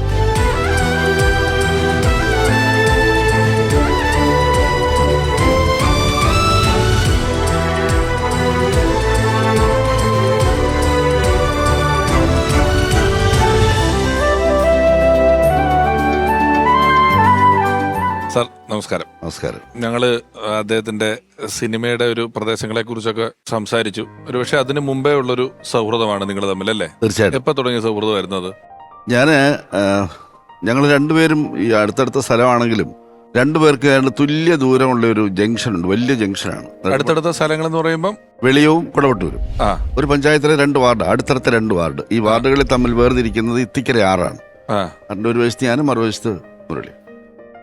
അപ്പോൾ ഒരു പൊതു ജംഗ്ഷനുണ്ട്, നെടുവൺകാവ് എന്ന് പറയുന്നത്. വലിയ ചന്തയും ഒക്കെ ഉള്ള ഒരു വലിയ ജംഗ്ഷനാണത്. അവിടെ ഞാനൊരു പാരൽ കോളേജിൽ പ്രവർത്തിക്കുന്നുണ്ട്. ഞാൻ പഠിക്കുന്ന കാലത്തെ പഠിപ്പിച്ചു തുടങ്ങി.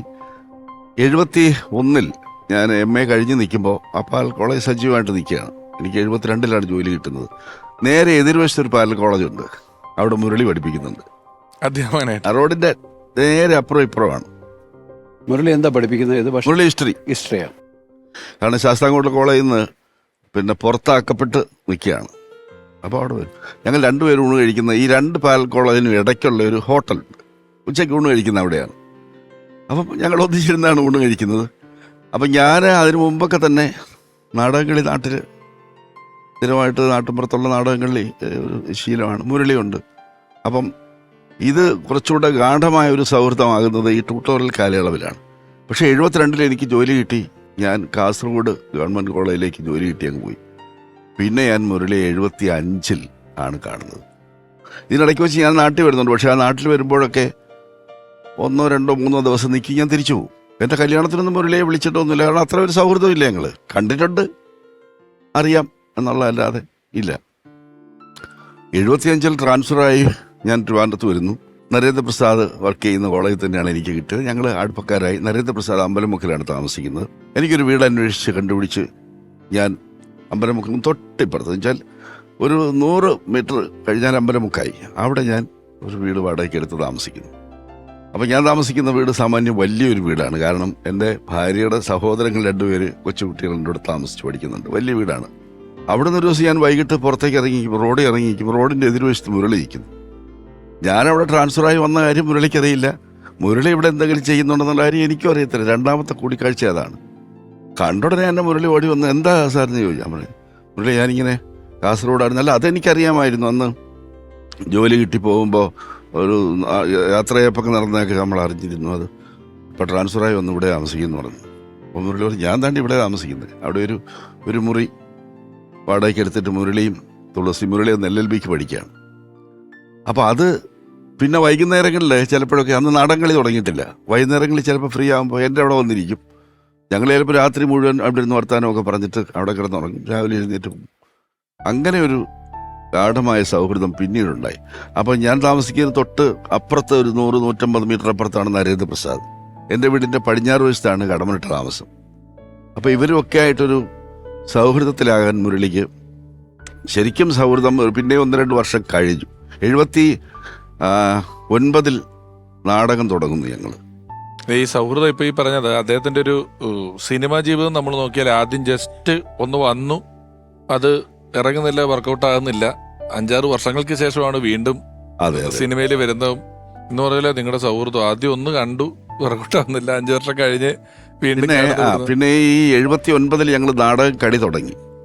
നരേന്ദ്രപ്രസാദിൻ്റെ ആദ്യ നാടകം 3 പ്രഭുക്കന്മാർ എന്ന് പറയുന്ന നാടകം എഴുതി ഞാനുമൊക്കെ അഭിനയിച്ചു. എനിക്കതിനകത്തൊരു മികച്ച നടനുള്ള വിക്രമൻ നായർ ട്രോഫി അവാർഡ് കിട്ടി. നമ്മുടെ MG സോമനാണ് അവാർഡ് തന്നത്. കാരണം അതിന് മുമ്പത്തെ വർഷം അദ്ദേഹമായിരുന്നു ബെസ്റ്റ് ആക്ടർ. അപ്പോൾ ആ സമയമായപ്പോൾ മുരളിയായിട്ട് നല്ല ഗാഠമായ സൗഹൃദമായി. പക്ഷേ നമ്മുടെ നാടക സംഘത്തിലേക്ക് മുരളി വരുന്നത് 81 മാത്രമാണ്. 79 മുരളി സിനിമയിലേക്ക് വരുമ്പോൾ നമ്മുടെ നാടക സംഘമായിട്ട് ഒരു ബന്ധവുമില്ല. അത് വന്നത് വളരെ നാടകീയമായി തന്നെയാണ്.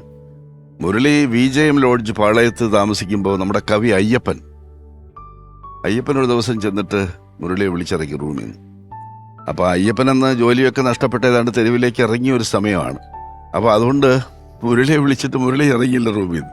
അയ്യപ്പ പോന്ന് പറഞ്ഞിട്ട്. അപ്പോൾ അടേ നീ വാടേ എന്ന് പിന്നെയും വിളിച്ചു. നിന്നെ ഒരു സിനിമയിൽ അഭിനയിപ്പിക്കാം അവിടെ. അപ്പോൾ മുരളിക്ക് അതൊരു തമാശയായിട്ട് തോന്നി. പക്ഷേ മുരളി ഇറങ്ങി വന്നപ്പോൾ പറഞ്ഞിങ്ങനെ, TK കൊച്ചുനാരായണനും KN ശ്രീനിവാസനും ലാംഗ്വേജ് ഇൻസ്റ്റിറ്റ്യൂട്ടിൽ വർക്ക് ചെയ്യുന്നവർ, അവരൊരു സിനിമ എടുക്കുന്നുണ്ട്, അതിലൊരു നക്സലൈറ്റിൻ്റെ വേഷമുണ്ട്, നിന്റെ കാര്യം ഞാൻ പറഞ്ഞിട്ടുണ്ട് എന്ന് പറഞ്ഞു. അപ്പോൾ മുരളിക്ക് മനസ്സിലായി അതിലെന്തോ സംഗതി ഉണ്ടെന്ന് മനസ്സിലായി. അവർ വന്ന് കണ്ട മാത്രയിൽ തന്നെ തീരുമാനമായി. കാരണം നല്ല സമൃദ്ധമായ താടി ഉണ്ടായിരുന്നു, ധാരാളം മുടിയുണ്ട്, ഈ ഒരു പാടുണ്ട് മുഖത്തൊക്കെ. അപ്പോൾ അത് തന്നെ നക്സലൈറ്റിൻ്റെ വേഷത്തിൽ, അതിൽ വളരെ പ്രധാനപ്പെട്ട വേഷം ഞാൻ അഭിനയിക്കുന്നുണ്ട്. ഞങ്ങൾ രണ്ടുപേരും കൂടാണ് ഇവിടുന്ന് പോകുന്നത്. അങ്ങനെയാണ് ആ പടത്തിൽ അഭിനയിക്കുന്നത്. പക്ഷേ അത് കഴിഞ്ഞ് അത് പടം ഞാറ്റടി, ഞാറ്റടി എന്ന് പറഞ്ഞാൽ അദ്ദേഹത്തിന്റെ ഞാനിപ്പോ പറഞ്ഞ ആദ്യത്തെ സിനിമ. ഭരത് ഗോപി ചേട്ടൻ സംവിധാനം. 81-ലാണോ? 79-ലാണ്. 78 അവസാനം 79. അതിൽ അലിയർ സാറും അഭിനയിച്ചിട്ടുണ്ട്. വളരെ പ്രധാനപ്പെട്ട വേഷമാണ് എനിക്ക്. ഗോപിച്ചേട്ടൻ ഡയറക്ടർ അല്ലേ? ഗോപിച്ചേട്ടൻ. അത് എല്ലാവരും പുതുമുഖങ്ങളാ. വിപിൻ മോഹന്റെ ആദ്യത്തെ പടം. അതെ, വിപിൻ മോഹൻ ചെയ്യുന്ന ആദ്യത്തെ പടം. വിപിൻ മോഹന്റെ വൈഫ് അതിലെ നായികയാണ് ഗിരിജ. ഗോപിയുടെ അന്ന് സിനിമയിൽ അഭിനയിച്ച് തുടങ്ങി. നാഷണൽ അവാർഡ് അന്ന് പരസ്യം വന്ന എങ്ങനെയാണ്? നാഷണൽ അഭിനയത്തിന് നാഷണൽ അവാർഡ് കിട്ടിയ ഗോപിച്ചേട്ടൻ ആദ്യമായി സംവിധാനത്തിന് നാഷണൽ അവാർഡ് കിട്ടിയ KR മോഹൻ അഭിനയിക്കുന്നു. അവനൊരു പാർട്ടി സെക്രട്ടറി ആയിട്ട് അഭിനയിച്ചു. അങ്ങനെയാണ് ആ പടം. പക്ഷെ അത് പിന്നെ സെൻസർ ബോർഡ് പ്രശ്നങ്ങളായി, റിവൈസിംഗ് കമ്മിറ്റിക്ക് പോയി, പിന്നെയും ഒക്കെ പ്രശ്നമായി. ആ പടം വന്നതേയില്ല. പക്ഷെ പിന്നെ മുരളി അഭിനയിക്കുന്നത് 6 വർഷം കഴിഞ്ഞാണ്. 85-ലാണ്. ഈ 6 വർഷങ്ങൾ എന്ന് പറഞ്ഞാൽ മുരളിയുടെ അഭിനയ ജീവിതത്തിലെ ഏറ്റവും നിർണായകമായ ഒരു കാലഘട്ടമാണ്. മുരളി ഒരിക്കലും പിന്നെ ഈ ആളുകളെ കണ്ട് ചാൻസ് ചോദിച്ച് അങ്ങനെ പോയതൊന്നുമില്ല. അല്ല, ഈ കവി വന്ന് വിളിക്കുന്ന സമയത്തൊരു സിനിമാ മോഹം ഉള്ള ആളായിരുന്നു? ഒരിക്കലും അങ്ങനെ പറയാൻ പറ്റും. ഞാനോ മുരളിയൊക്കെ ഞങ്ങൾ സിനിമയിൽ അഭിനയിച്ചു പറഞ്ഞ് ഞങ്ങളിവിടെ ഒരു നാടകം കളിക്കുന്നു, ഞങ്ങളെ ആരെങ്കിലും സിനിമയ്ക്ക് വിളിക്കും. എന്നെ അതിന് മുമ്പ് ഒരാളെ സിനിമയ്ക്ക് വിളിച്ചിരുന്നു. അത് വേറൊരു കഥയാണ്. അല്ല, ഈ വെള്ളിയാഴ്ച ഒക്കെ എപ്പോഴാണ് സംഭവിക്കണം? വെള്ളിയാഴ്ചയൊക്കെ 83-84. 84 കഴിഞ്ഞ അത് വെള്ളിയാഴ്ചയും കഴിഞ്ഞിട്ടാണ് ലങ്കാലക്ഷ്മി വരുന്നത്. മുരളി ആദ്യം നരേന്ദ്രപ്രസാദിന്റെ സംവിധാനത്തിൽ ഞങ്ങളോടൊപ്പം അഭിനയിക്കുന്നത് സൗവർണിക എന്ന് പറയുന്ന അത് 81 ഡിസംബറിലാണ് ഫസ്റ്റ് പ്രൊഡക്ഷൻ വരുന്നത്. പക്ഷേ അതിന്റെ കാസ്റ്റിങ്ങിന് മുമ്പൊരിക്കൽ ഈ മുരളിയുടെ കാര്യം ഞാനിങ്ങനെ, മുരളി LLBക്ക് പഠിക്കുമ്പോൾ ബെസ്റ്റ് ആക്ടറായിരുന്നു അവിടുത്തെ. അപ്പോൾ അതുകൊണ്ട് മുരളിയുടെ കാര്യം 1-2 പ്രാവശ്യം ഞാനിങ്ങനെ പറഞ്ഞെങ്കിലും അതിങ്ങനെ നീണ്ടു പോയി. പക്ഷേ സൗവർണികയ്ക്ക് മുമ്പ് ഗിരീഷ് കർണാടിന്റെ തുഗ്ലക് നാടകം എൻ്റെ ട്രാൻസ്ലേഷൻ വന്നിട്ടുണ്ടായിരുന്നു. അത് ചെയ്യാമെന്ന് നരേന്ദ്രപ്രസാദ് വിചാരിച്ചപ്പോൾ അതിലൊരു മുസ്ലിം പുരോഹിതന്റെ വേഷമുണ്ട്. മുരളിയെ കാസ്റ്റ് ചെയ്താൽ കറക്റ്റ് ആയിരിക്കും എന്ന് പറഞ്ഞ് മുരളിയെ കാസ്റ്റ് ചെയ്തു. കുറച്ച് ദിവസം റിഹേഴ്സലൊക്കെ നടന്നു. മുരളി പക്ഷേ അഭിനയിച്ചില്ല. അല്ലാത്ത കുറേ റിഹേഴ്സൽ നടന്നു. പക്ഷെ അത് ക്യാൻസൽ, പിന്നെ ചെയ്യാൻ പറ്റാതെ പോയി. പക്ഷേ സൗവർണിക ചെയ്യുമ്പോൾ മുരളിയെ വിളിക്കുന്നു കൃത്യമായിട്ട്. അങ്ങനെയാണ് മുരളി ആദ്യമായിട്ട് നരേന്ദ്രപ്രസാദിന്റെ നാടകത്തിൽ അഭിനയിക്കുന്നത്. അത് 81 ഡിസംബറിലാണ്.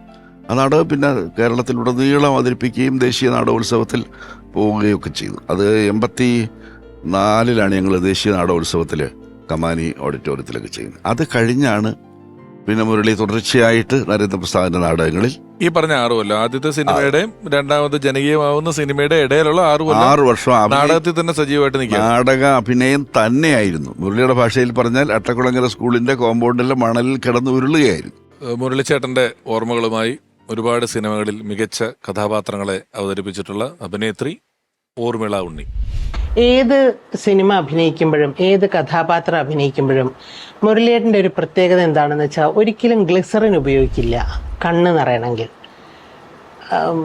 മനസ്സ് വിചാരിക്കുമ്പോൾ തന്നെ കണ്ണിലിങ്ങനെ വെള്ളം നിറഞ്ഞു വരുന്നത് പോലെ കാണാം. ഭയങ്കര ഒരു അത്ഭുതമായിരുന്നു എനിക്ക്. ആദ്യമായിട്ട് ഞാൻ ഇരട്ടക്കുട്ടികളുടെ അച്ഛൻ എന്ന് പറഞ്ഞ സിനിമയിലാണ് ഞാൻ മുരളിയേട്ടനും ജോഡിയായിട്ട് അഭിനയിക്കുന്നത്. അപ്പോൾ വളരെ സീനിയറായിട്ടുള്ള ഒരു നടൻ്റെ കൂടെ അഭിനയിക്കുമ്പോൾ എനിക്ക് നല്ല പേടിയായിരുന്നു. പക്ഷേ എന്നെ വളരെ കംഫർട്ടബിൾ ആക്കിയിരുന്നു അദ്ദേഹം. അപ്പം ഞാൻ അദ്ദേഹത്തിനോട് ചോദിച്ചു, എങ്ങനെയാണ് ഇങ്ങനെ കണ്ണ് നിറയ്ക്കാൻ കഴിയുന്നത് മനസ്സിൽ? അതിനുശേഷം ഞങ്ങൾ വേറെ പല സിനിമകളിലും അഭിനയിച്ചിട്ടുണ്ട് കേട്ടോ. അപ്പോഴൊക്കെ ഞാൻ ചോദിക്കാറുണ്ട്, എങ്ങനെയാണ് മുരളിയേട്ട ഇങ്ങനെ മനസ്സ് വിചാരിക്കുമ്പോൾ കണ്ണുനീര് വരുന്നത് എന്ന് ചോദിക്കും. അപ്പം മുരളിയേട്ടൻ പറഞ്ഞൊരു വാചകമുണ്ട്, ഹൃദയം കൊണ്ട് ജീവിക്കുന്നവർക്ക് കണ്ണ് നിറയും ഊർമിളയെന്ന്. അത് വലിയൊരു പാഠമായിരുന്നു. അതായത് ഹൃദയം കൊണ്ട് ജീവിച്ചാൽ മാത്രം പോരാ, അഭിനയിക്കുമ്പോഴും നമ്മൾ ജീവിക്കുകയാണല്ലോ. അതാണ് അദ്ദേഹം ഉദ്ദേശിച്ചത്. ഓരോ കഥാപാത്രം ആകുമ്പോഴും നമ്മൾ അതിൻ്റെതായ ആ കഥാപാത്രമായി മാറുമ്പോൾ അങ്ങനെ വിചാരിക്കുകയാണെങ്കിൽ നമുക്ക് കണ്ണ് നിറയേണ്ട സ്ഥലത്ത് കണ്ണ് നിറഞ്ഞിരിക്കും എന്നാണ് അദ്ദേഹം പറഞ്ഞത്. എനിക്ക് ഭയങ്കര ഒരു പാഠമായിരുന്നു അത് കേട്ടോ. ഈ ജനകീയ സിനിമ രണ്ടാമത്തെ അറിയപ്പെട്ട സിനിമ ഏതായിരുന്നു? പഞ്ചാഗ്നി.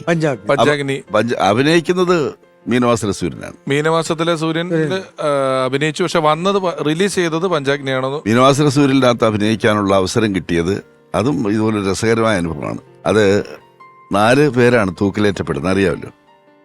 പിന്നെ നമ്മുടെ വേണുനാഗവള്ളി, പിന്നെ കക്ക രവി, വിജയ് മേനോൻ, 4-മൻ കഥാപാത്രം മുരളിയാണ് അവതരിപ്പിച്ചത്. മമ്മൂട്ടിയെ അഭിനയിപ്പിക്കാൻ വേണ്ടി വെച്ചിരുന്നതാണ്. പക്ഷെ ആ സമയത്ത് അദ്ദേഹത്തെ കിട്ടാതെ വരികയും നടക്കില്ല എന്ന് ബോധ്യമാവുകയും ചെയ്തപ്പോൾ ഗോപിച്ചേട്ടനാണ് മുരളിയുടെ പേര് സജസ്റ്റ് ചെയ്യുന്നത്. കാരണം ഗോപിച്ചേട്ടൻ മീനവാസല സൂര്യനിൽ ഒരു വേഷം ചെയ്യുന്നുണ്ട്. അപ്പോൾ 4-മനെ കിട്ടിയിട്ടില്ല എന്ന് പറയുമ്പോൾ ലെനിനോട് മുരളിയുടെ പേര് സജസ്റ്റ് ചെയ്യുന്നത് ഗോപിച്ചേട്ടനാണ്. കാരണം ഗോപിച്ചേട്ടന്റെ പടത്തിൽ ആദ്യം അഭിനയിച്ച ആളല്ലേ. അപ്പോൾ ഗോപിച്ചേട്ടൻ മനസ്സിലായി. ചിദംബരത്തിനകത്ത് അത് പിന്നീടാണ്. ചിദംബരത്തിൽ ചെറിയ വേഷം ചെയ്തിട്ടുണ്ട്, അത് പിന്നീടാണ്. അത് മുരളി താമസിക്കാൻ ലോഡ്ജിൽ വെച്ച് തന്നെ വീട്ടിൽ പോയി ഷൂട്ട് ചെയ്തത്. ആ ലോഡ്ജിൽ കടമ്പനൊക്കെ താമസിക്കുന്ന പൈപ്പമുട്ടിൽ ലോഡ്ജിൽ തന്നെയാണ് ചെയ്തത്. പി ശ്രീകുമാർ ഡയറക്ട് ചെയ്തിരുന്ന ഒരു പടം അസ്ഥികൾ പൂക്കും പിന്നെ വന്നു. പിന്നെ അപ്പോഴത്തേക്ക് അറിയപ്പെടുന്ന നടനായിപ്പോയി.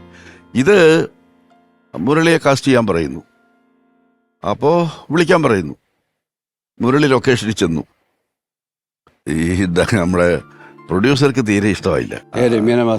മീനവാസല സൂപ്പർ തീരെ ഇഷ്ടമായില്ല. അപ്പോൾ പ്രൊഡ്യൂസറും ലെനിനും ഒക്കെ ആയിട്ട് സംസാരിക്കുന്നുണ്ട് ഇതിനെക്കുറിച്ച്.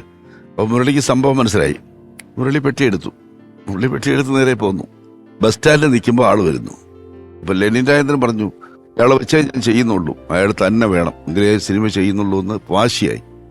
അങ്ങനെയാണ് മുരളിയെ ബസ് സ്റ്റാൻഡിൽ നിന്ന് തിരിച്ചു വിളിച്ചുകൊണ്ട് പോയതാണ് മീനവാസല സൂര്യനിൽ അഭിനയിക്കാൻ.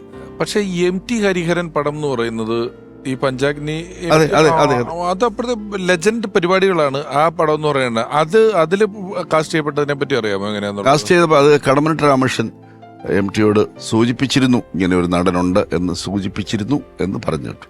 കടമനിട്ട് രാമകൃഷ്ണന്റെ ബ്രീഫ് കേസും കൊണ്ടാണ്, പെട്ടിയും കൊണ്ടാണ് അഭിനയിക്കാൻ പോയത് വന്ന്. കാരണം അവിടെ കൂടെ താമസിക്കുകയാണെന്ന്. അങ്ങനെയാണത് വരുന്നത്. അപ്പോൾ മീനവാസല സൂര്യനിൽ മുരളിക്ക് കിട്ടിയ ഒരു ഗുണം എന്താണെന്ന് ആലോചിച്ച് നോക്കുക. മറ്റ് 3 പേർക്കും ആ സിനിമയിൽ പ്രേമമുണ്ട്. മുരളിയുടെ ക്യാരക്ടറിന് പ്രേമമില്ല. കൗണ്ടർ പാർട്ടായിട്ട് വരുന്നത് ഉമ്മ ആണ്. സുമാരി ചേച്ചി ചെയ്യുന്ന വേഷമാണ്. ഭയങ്കര സെന്റിമെന്റ്സ് ആയിരുന്നു. ആ സിനിമയുമായിട്ട് ബന്ധപ്പെട്ടുകൊണ്ട് ഒരു ചെറിയ സംഭവം കൂടെ ഞാൻ പറയാം. എൻ്റെ ജീവിതത്തിൽ ഡബ്ബിങ്ങിൽ ഒരു വഴിത്തിരിവാകുന്നത് ആ സിനിമയാണ്. അതിന് കാരണക്കാരൻ മുരളിയാണ്. കാരണം വിജയ് മേനോന് ഡബ് ചെയ്യണം, കക്ക രവിക്കും ഡബ് ചെയ്യണം. ആര് ഡബ് ചെയ്യും എന്നാലോചിച്ചിട്ട് മുരളിയാണ് എൻ്റെ പേര് സജസ്റ്റ് ചെയ്യുന്നത്. മുരളി തന്നെ എൻ്റെ ഫോണിൽ വിളിച്ച് പറഞ്ഞു, ഞാൻ ഫോൺ ഒരാളുടെ കൊടുക്കാം. ഞാൻ ചോദിച്ചാരാണ്? ലെനിൻ രാജേന്ദ്രൻ. കൊടുക്കുമെന്ന് പറഞ്ഞു. സാർ വൈകിട്ട് ചിത്രാഞ്ജലി വരെ ഒന്ന് വരണം, ഒരു ഡബ്ബിങ്ങിൻ്റെ കാര്യം ഒന്ന് ആലോചിക്കാനാണ്. നരേന്ദ്രപ്രസാദിനെയും വിളിച്ചു. ഞങ്ങൾ 2 പേരും കൂടെ ഒന്നിച്ചാണ് വൈകിട്ട് കോളേജ് സമയം കഴിഞ്ഞപ്പോൾ കല്ലൂർ ശശി വരുന്നു, ഞങ്ങളെ കൊണ്ട് ചിത്രാഞ്ജലി പോകുന്നു. എന്നോട് ഒരു സീൻ ഇട്ടു. ഞാൻ നോക്കുമ്പോൾ ദേവദാസ് സാറാ. ഞാൻ നോക്കുമ്പോൾ ശോഭനയായിട്ടുള്ള നല്ലൊരു പ്രേമരംഗമാണ്. ഞാൻ പറഞ്ഞു, റൊമാൻറ്റിക് ആയിട്ടുള്ളൊരു സംഭവം ഞാൻ ചെയ്താൽ ശരിയാവുമെന്ന് എനിക്ക് തോന്നുന്നില്ല, വേറെ ഏതെങ്കിലും നോക്കാമെന്ന് പറഞ്ഞു. അപ്പോൾ ഇവരെല്ലാം കൂടെ നിർബന്ധിച്ചു, അല്ല ചെയ്ത് നോക്കൂ, പറ്റുന്നെങ്കിൽ ആട്ടിലേക്ക് മാറ്റാം. അങ്ങനെ ഒരു സീൻ ചെയ്തു. എല്ലാവരും ഇട്ട് നോക്കിയിട്ട് ഇറ്റ്സ് ഓക്കെ എന്ന് പറഞ്ഞു. നാളെ കണ്ടിന്യൂ ചെയ്യാന്ന് പറഞ്ഞു. നരേന്ദ്രപ്രസാദിനെ കൊണ്ടൊരു വോയിസ് നോക്കി. കക്ക രവിക്ക് അതിൽ ഡബ് ചെയ്തിരിക്കുന്ന നരേന്ദ്രപ്രസാദാണ്. മീനവാസത്തിലെ സൂര്യനിലെ. അങ്ങനെയാണ് അലിയാർ സാർ ചെയ്തത് വിജയ് മേനോൻ നല്ല ഡബ് ചെയ്തിരിക്കും. അപ്പൊ അദ്ദേഹം എന്താ അന്ന് സ്വന്തം ചെയ്യാത്തത് അറിയത്തില്ല. പിൽക്കാലത്ത് അദ്ദേഹം നല്ല ഡബിംഗ് ആർട്ടിസ്റ്റായി. പിന്നീട് അന്യഭാഷക്കാരൊക്കെ അഭിനയിക്കാൻ വന്ന അപ്പം മലയാളം പറയാൻ അദ്ദേഹത്തിന് മലയാളം കൊച്ചൊരു ഇംഗ്ലീഷ് ചൊവ്വേള മലയാളം. അപ്പൊ ഞാൻ എപ്പോഴും പറയും, ഇദ്ദേഹത്തിന് ഡബ് ചെയ്തിട്ടാണ് ഞാൻ അറിയപ്പെടുന്ന ഒരു ഡബിങ് ആർട്ടിസ്റ്റ്. അപ്പൊ അതെനിക്കൊരു അതാണ് വിദേശികൾ വന്നാൽ ഞാൻ അപ്പൊ തന്നെ പറഞ്ഞു, അന്യഭാഷക്കാർ വന്നാന്ന് പറഞ്ഞത്. അന്യഭാഷക്കാർ മലയാളം പറയുന്ന എല്ലാ ക്യാരക്ടേഴ്സും ചാർലിയൊക്കെ ഉൾപ്പെടെ ഇപ്പൊ വരുന്ന പടങ്ങൾ ഉൾപ്പെടെ ഇദ്ദേഹം ഡബ് ചെയ്യുന്നത്. TV ചന്ദ്രന്റെ പടത്തില് നസറുദ്ദീൻ ഷായിക്ക് ഡബ് ചെയ്തിരിക്കുന്ന പുള്ളിയാണ്. കേരള സംഗീത നാടക അക്കാദമിയുടെ ഇറ്റ്ഫോക്ക് ഉണ്ട്. അതൊരു വലിയ ഒരു കാര്യമായിരുന്നു. കാരണം നമ്മൾ ലോകത്തുള്ള മുഴുവൻ നാടകങ്ങളെ മലയാളിക്ക് പരിചയപ്പെടുത്തുന്നതിൽ മുഖ്യ പങ്ക് വഹിച്ചത്. അങ്ങനെ ഒരു ഓപ്ഷൻ തുടങ്ങിയത് മുരളിയേട്ടൻ ചെയർമാൻ ആയപ്പോഴാണ്. അലിയാർ സാർ കൂടെ ഉണ്ടായിരുന്നു. അതെങ്ങനെയായിരുന്നു അതിന്റെ ഒരു ധാരണ പറയാൻ പറ്റുമോ? അല്ല, ഞാൻ അന്ന് എക്സിക്യൂട്ടീവിലുള്ളതാണ്. അപ്പോ മുരളിയായിട്ടുള്ളൊരു സൗഹൃദത്തിൻ്റെ കഥ പറയുമ്പോൾ ഈ 2-3 സിനിമ കഴിഞ്ഞപ്പോൾ മുരളി അങ്ങ് പോയി. മുരളിയെ പിന്നെ കിട്ടത്തേ ഇല്ലല്ലോ. വല്ലപ്പോഴും എവിടെന്നെങ്കിലും ഒരു ഫോൺ ചെയ്യുക, അല്ലെങ്കിൽ ചിലപ്പോൾ ഞാൻ ഡബിങ്ങിന് ഏതെങ്കിലും ഒരു ആവശ്യം മദ്രാസിലുണ്ടെങ്കിൽ ഞാൻ ഉണ്ടെന്ന് അറിഞ്ഞു കഴിഞ്ഞാൽ എന്നെ വിളിക്കും. ഞങ്ങൾ രണ്ടും കൂടെ ഒരു മുറിയിൽ പിന്നെ അങ്ങനെയൊക്കെ ഉള്ളൂ, വല്ലപ്പോഴേ കാണുകയുള്ളൂ. പക്ഷേ ജീവിതത്തിലെ പ്രധാന സംഭവങ്ങളൊക്കെ നമ്മളോട് ആലോചിക്കുകയും പറയുകയും ഒക്കെ ചെയ്യുമായിരുന്നു. അങ്ങനെ ഒരു ഘട്ടമുണ്ട്. അത് കഴിഞ്ഞിട്ടാണ് ഈ 2006 കേരള സംഗീത അക്കാദമിയുടെ ചെയർമാനായിട്ട് മുരളി വരുന്നു. ഞാൻ എക്സിക്യൂട്ടീവ് കമ്മിറ്റിയിലുണ്ട്. അപ്പോൾ അതുവരെയുള്ള അക്കാദമിയുടെ പ്രവർത്തനങ്ങൾ എന്നൊക്കെ പറഞ്ഞാൽ ഞങ്ങൾ ആരെയും ഇത് കുറ്റം പറയുന്നതല്ല, വളരെ പരിമിതമായ ഒരു സംഖ്യയ്ക്ക് ചെറിയ ചെറിയ പരിപാടികൾ നടത്തിക്കൊണ്ടു പോകുന്ന ഒരു സ്ഥാപനമാണത്. പക്ഷെ ഇത് ഒരു ദിവസം ഇങ്ങനെ ഇരുന്ന് വൈകുന്നേരത്ത് ആലോചിച്ചപ്പോൾ പലപ്പോഴും ഞങ്ങൾ ഒന്നിച്ചായിരിക്കും യാത്ര. തിരുവനന്തപുരത്ത് നിന്ന് തൃശ്ശൂരേക്ക് പോവുക, തിരിച്ചു വരിക, അങ്ങനെയായിരുന്നു. അപ്പോൾ അതിനു മുമ്പ് കേരളത്തിൽ ഒരു നാഷണൽ ഫെസ്റ്റിവലേ നടന്നിട്ടുള്ളൂ. 1978 ജി ശങ്കരപ്പിള്ള സാർ നടത്തിയ ഒരു നാഷണൽ തിയേറ്റർ ഫെസ്റ്റിവലുണ്ട്. അതൊരു കേരളത്തിലെ ഒരു വലിയ സംഭവമായിരുന്നു നാടകരംഗത്ത്. കാരണം ഹബീബ് തൻവീറിൻ്റെയും പിന്നെ എന്താണ് നമ്മുടെ കർണാടകത്തിലെ ഇദ്ദേഹത്തിൻ്റെ നാടകങ്ങളൊക്കെ, ഗിരീഷ് കർണാടിൻ്റെ, BV കാരന്തിൻ്റെ ഇതൊക്കെ കാണാൻ അവസരം കിട്ടിയത് ഈ നാഷണൽ ഫെസ്റ്റിവലാണ്. അപ്പോൾ അതുപോലൊരു ഫെസ്റ്റിവൽ നടത്തുന്നതിനെ കുറിച്ച് നമുക്ക് ആലോചിക്കണമെന്ന് അങ്ങനെ തുടങ്ങിയതാണ്. അപ്പോൾ ഒരു ഘട്ടത്തിൽ നമ്മൾ എന്തിനാ നാഷണൽ ഫെസ്റ്റിവലാവുന്നത്, ഇത് ഇൻ്റർനാഷണൽ ആയാലും എന്താ കുഴപ്പമൊന്നുമില്ല, അങ്ങനെ ആലോചിച്ചതാണ്. ഉടനെ തന്നെ ഒരുപക്ഷെ മുരളിച്ചേരനെ പോലെ ഒരാൾ വരുമ്പോഴായിരിക്കും ഇതിനുള്ള ഹെൽപ്പ് ഉണ്ടാവുന്നത്. അതെ, ഈ തലപ്പത്തിരിക്കുന്ന ആളുടെ ഒരു വ്യക്തി വൈശിഷ്ട്യമുണ്ട്, വ്യക്തി പ്രഭാവം ഉണ്ടല്ലോ. അതുകൊണ്ട് ഒരാൾ പറഞ്ഞാൽ നടത്തിയെടുക്കാനൊക്കെ പറ്റും, അല്ലാതെ ഒരാൾ എങ്ങനെ ചെയ്തെടുക്കും ഇത്? അപ്പം തന്നെ മന്ത്രി ബേബിയെ വിളിക്കുന്നു, ഇങ്ങനെ ഒരു ആലോചന ഉണ്ടെന്ന് പറഞ്ഞു, പ്രൊസീഡ് ചെയ്യാൻ പറഞ്ഞു. അടുത്ത വിളിക്കുന്നത് തോമസ് ഐസക്കിനെയാണ്. കാരണം അതിനുവേണ്ടി ഫണ്ടില്ലല്ലോ. അപ്പം നിങ്ങൾ ആലോചിച്ചോളൂ, അത് നമുക്ക് ഉണ്ടാക്കാമെന്ന് പറയുന്നത്. അങ്ങനെയാണ് ഈ ഇറ്റ്ഫോക്ക് തുടങ്ങുന്നത്. ഇപ്പോൾ അതുല്യ നടൻ മുരളിച്ചേരന്റെ ഓർമ്മകളുമായി ഒരുപാട് സിനിമകളിൽ സഹസംവിധായകനായി, പിന്നെ സ്വതന്ത്ര സംവിധായകനായി നിരവധി സൂപ്പർ ഹിറ്റ് ചിത്രങ്ങൾ നമുക്ക് സമ്മാനിച്ചിട്ടുള്ള സംവിധായകൻ M. പത്മകുമാർ. ഞാൻ സംവിധാനം ചെയ്ത ഒരു സിനിമയിലെ മുരളിച്ചേട്ടനെ അഭിനയിച്ചിട്ടുള്ളൂ, അത് വാസ്തവമാണ്. മുരളിയേട്ടനുമായിട്ട് അല്ലാതെ തന്നെ എനിക്ക് വളരെ പേഴ്സണലായിട്ട് വ്യക്തിപരമായിട്ട് വളരെ അടുത്ത ബന്ധമുണ്ടായിരുന്നു. ഞങ്ങൾ ആദ്യം ഒന്നിച്ച് വർക്ക് ചെയ്യുന്നത് എനിക്ക് തോന്നുന്നു 91 തോന്നുന്നു, ഇൻസ്പെക്ടർ ബൽറാം എന്ന സിനിമയിലാണ്. അന്ന് തൊട്ട് പിന്നെ ഒരുപാട് സിനിമകൾ അല്ലെങ്കിൽ പോലും ഇടയ്ക്കിടയ്ക്ക് ഞങ്ങൾ കണ്ടുമുട്ടാറുണ്ടായിരുന്നു. പല കാര്യങ്ങളും, പുസ്തകങ്ങളെക്കുറിച്ചും വായനയെക്കുറിച്ചും സാഹിത്യത്തെക്കുറിച്ചും ഒക്കെ ഞങ്ങൾ കാണുന്ന സമയത്ത് സംസാരിക്കാറുണ്ടായിരുന്നു. ഏറ്റവും എനിക്ക് നല്ല നിറപ്പകിട്ടാർന്ന ഒരു ഓർമ്മ എന്ന് പറയുന്നത് ഗംഗോത്രി എന്ന സിനിമയാണ്. ഞങ്ങളൊന്നിച്ച് വർക്ക് ചെയ്തത് അത് കൂടുതലും ഡൽഹിയിലായിരുന്നു ഷൂട്ട്. ആ സമയത്ത് ഒരു ഷെഡ്യൂൾ കഴിഞ്ഞിട്ട് മുരളിയേട്ടന് ഒട്ടും തൃപ്തിയില്ലാതെയാണ് തിരിച്ചു പോയത്. പുള്ളിയുടെ കഥാപാത്രത്തിന് ഡെപ്തില്ല, അല്ലെങ്കിൽ ആ സീൻസ് പുള്ളി ഉദ്ദേശിച്ച പോലെ വന്നില്ല എന്നൊക്കെ പറഞ്ഞ് കുറച്ച് നിരാശനായിരുന്നു അദ്ദേഹം. അതുകൊണ്ട് തന്നെ അടുത്ത ഷെഡ്യൂളിന് ഡൽഹിയിലേക്ക് വിളിച്ചപ്പോൾ അദ്ദേഹം വരാൻ വിസമ്മതിച്ചു. എനിക്ക് വരാൻ ബുദ്ധിമുട്ടുണ്ട്, എൻ്റെ കുറച്ച് കാര്യങ്ങൾ, സംശയങ്ങൾ ക്ലിയർ ചെയ്തിട്ട് ഞാൻ വരാൻ പറ്റൂ എന്ന് പറഞ്ഞ് വരാൻ മടിച്ച ആ സമയത്ത് അദ്ദേഹത്തെ വിളിച്ച പ്രൊഡക്ഷൻ എക്സിക്യൂട്ടീവിനോട് അദ്ദേഹം പറഞ്ഞത്, പപ്പനോട് വിളിക്കാൻ പറയൂ, പപ്പൻ പറഞ്ഞാൽ ഞാൻ വരാം എന്ന് പറഞ്ഞു. അങ്ങനെ ഞാൻ വിളിച്ചു, പുള്ളിയെ കാര്യങ്ങൾ കൺവിൻസ് ചെയ്തു. അദ്ദേഹം വന്നു, അഭിനയിച്ചു, സന്തോഷത്തോടെ തിരിച്ചുപോയി. അപ്പോൾ അതൊക്കെ എനിക്ക് അദ്ദേഹത്തിൽ നിന്ന് കിട്ടിയ ഒരു വലിയ അംഗീകാരവും സ്നേഹവും എനിക്കൊരിക്കലും മറക്കാൻ പറ്റുന്ന ഒന്നല്ല. എൻ്റെ സിനിമാ ജീവിതത്തിലെ ഏറ്റവും മറക്കാനാവാത്ത അപൂർവമായ ചില അനുഭവങ്ങളിലൊന്നാണ്. മുരളിയേട്ടനെ പോലെ ഒരാളെ ഇനി നമുക്ക് തിരിച്ച് കിട്ടാനില്ല. മുരളിയേട്ടൻ്റെ നഷ്ടം എന്ന് പറയുന്നത് മലയാള സിനിമയ്ക്ക് എക്കാലത്തെയും ഒരു തീരാ നഷ്ടം തന്നെയായിരിക്കും. ഇപ്പോൾ അലിയാർ സാർ നേരത്തെ പറഞ്ഞല്ലോ പാട്ടിൽ ഒരിച്ചിരി പിന്നുണ്ടെന്ന്. പക്ഷേ ഇപ്പം സിബി സാർ ഇപ്പോൾ ആനക്കെടുപ്പത് പൊന്നുണ്ട് എന്നുള്ള പാട്ടെടുക്കുമ്പോൾ, അല്ലെങ്കിൽ ആ സമയത്തൊക്കെ അഭിനയിച്ച് കളയുമ്പോൾ ഒരു പ്രശ്നമില്ലാണ്ട് ചമയത്തിൽ തന്നെ ആ പാട്ടുണ്ടല്ലോ, സമയത്ത് അന്തിക്കടപ്പുറത്തു നിന്നുള്ള പാട്ടെടുത്തു കഴിഞ്ഞാൽ അരികിൽ നീ ഉണ്ടായിരുന്നെങ്കിൽ എന്നുള്ള പാട്ട്, ഇനി കമൽ സാറിന്റെ ഗ്രാമഫോണിൽ എന്തേ ഇന്നും വന്നില്ല എന്നുള്ള പാട്ട്, ചമ്പക്കുളം തച്ചനിലെ മകളെ ബാധ്യമല്ലേ എന്നുള്ള പാട്ട്. ഇല്ല, മുരളിക്ക് താളബോധം അടിസ്ഥാനമായിട്ട് ഉള്ളിലുണ്ട്. അതുകൊണ്ടാണല്ലോ നന്നായിട്ട് അഭിനയിക്കാൻ പറ്റും. ഒരു ടൈം, ഒരു ആക്ടറിന്റെ ഏറ്റവും വലിയ ക്വാളിറ്റി അതല്ലേ, ഒരു ടൈമിംഗ് ഉണ്ടാവണമല്ലോ. പക്ഷെ സ്വരമാണ്, ഒരു പാടി ഫലിപ്പിക്കാനുള്ള ഒരു സ്വരമാധുര്യം ഉണ്ടാകുന്നില്ല എന്ന് മാത്രം. പിന്നെ ചിലർക്ക് ഇതിനെക്കുറിച്ച് അധികം അറിഞ്ഞു പോയാലും പാടാണ്ടാവും. ചില ചുമ്മാ പാടുന്നവർക്ക് കുഴപ്പമില്ല, ചിലർക്ക് ഇച്ചിരിയൊക്കെ പാട്ടറിയാന്ന്. ഇതിനെപ്പറ്റി ഇതിന്റെ ഒരു പ്രാഥമിക വിദ്യാഭ്യാസം കിട്ടിയാൽ പിന്നെ നമ്മൾ ഈ പാടുന്നത് ശരിയല്ലെന്നുള്ള ബോധ്യം നമുക്ക് തന്നെ ഉണ്ടാകുന്നത് കൊണ്ട് പാടാതാവുന്ന ആൾക്കാരുണ്ടായിരുന്നു. ഞാൻ ഇത്രയും കാര്യങ്ങൾ പറഞ്ഞപ്പോൾ ഒരു പഴയ കാര്യം ഓർമ്മ വന്നേ. ഞാനും മുരളിയും കൂടെ തന്നെ ഒരു ഇന്റർവ്യൂവിൽ ഒരുമിച്ച് പറഞ്ഞിട്ടുള്ള കാര്യമാണ്. ഞാൻ മുരളിയോട് ഒരു ചതിയല്ലേ ചെയ്തിട്ടുണ്ട്. എന്താണെന്ന് വെച്ചാല് സുഗമോദേവി എന്നുള്ള സിനിമ വേണുനാഗുളി സംവിധാനം ചെയ്യുന്ന സമയത്ത് ഈ വർത്തമാന കാലത്ത് ഇങ്ങനത്തെ സ്റ്റേറ്റ്മെന്റുകൾ പറയരുത് കേട്ടോ. നാളെ ഓൺലൈനില് മുരളിയെ ചതിച്ച് ചെറിയാൻ കൽപ്പകവാടി എന്ന് പറഞ്ഞാൽ എന്നെ വിളിക്കരുത്. എനിക്കിതിന്റെ പങ്കില്ല. നമ്മൾ ആത്മാർത്ഥമായിട്ട് ഈ പരിപാടി ഇരുന്ന് പറയാണ്. ഞാനും മുരളിയോട് ഒരുമിച്ച് പറഞ്ഞിട്ടുള്ള അമൃത ടി വി തന്നെ പറഞ്ഞിട്ടുള്ള പറയും സുഗമോദേവിയിൽ സമാഗമത്തിൽ പറഞ്ഞിട്ടുള്ള വേണുനാഗുളി ആദ്യം കാസ്റ്റ് ചെയ്യാൻ ആഗ്രഹിച്ചത് മോഹൻലാൽ ചെയ്ത ക്യാരക്ടർ മുരളിയാ. മുരളി പുതിയ ആളാ.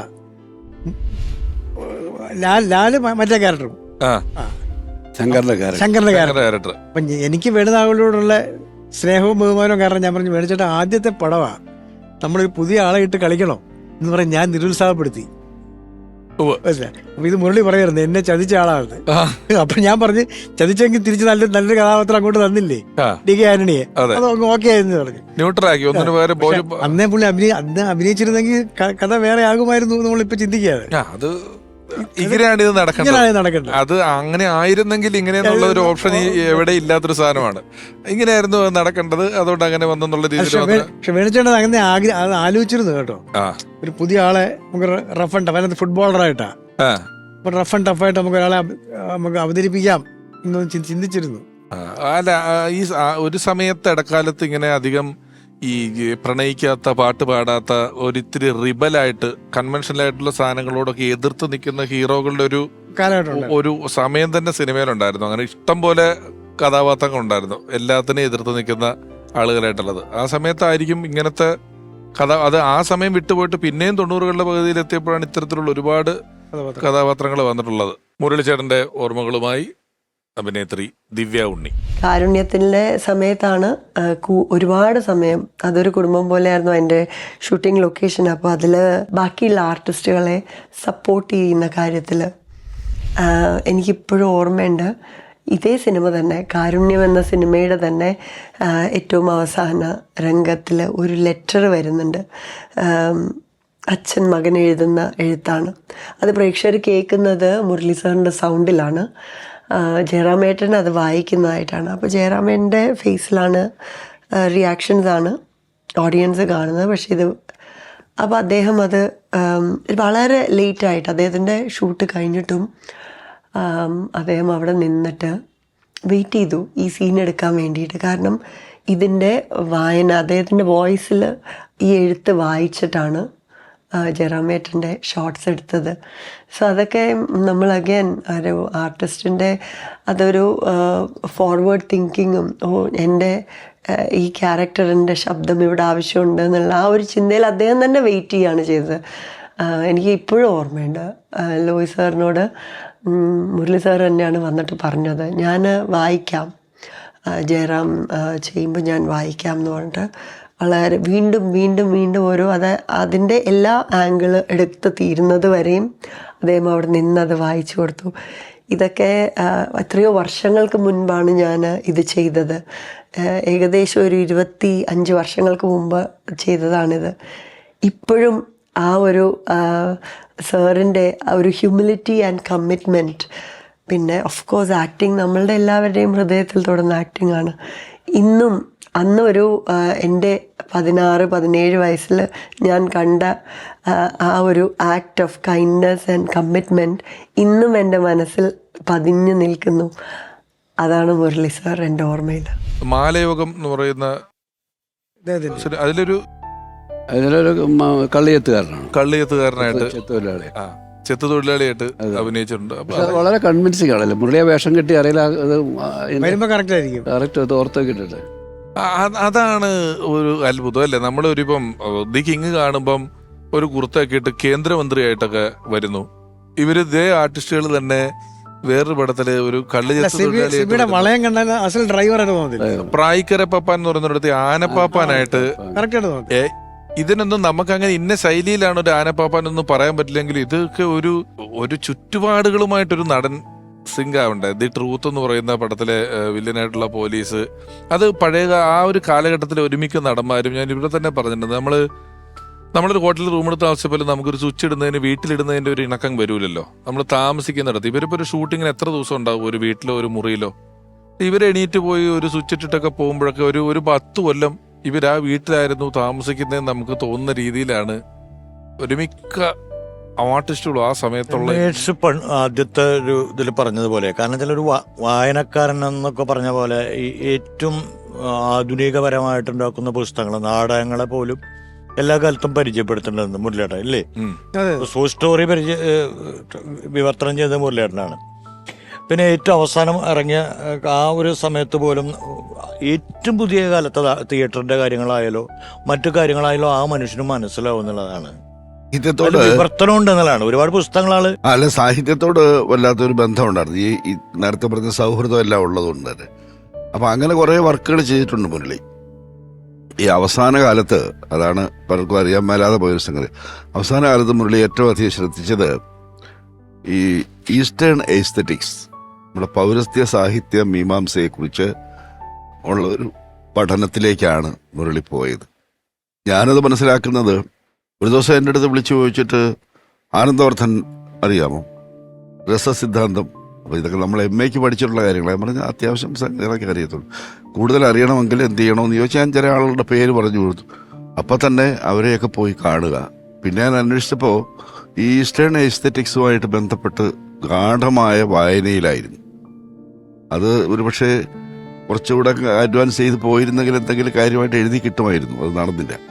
അങ്ങനെയൊരു അല്ല, ആശാന്റെ കവിതകളെ ഒരു അഭിനേതാവ് കാണുന്നുള്ള രീതിയിൽ ഒരു പുസ്തകം എഴുതാന്ന് പറഞ്ഞാൽ ഞെട്ടിപ്പോവില്ലേ?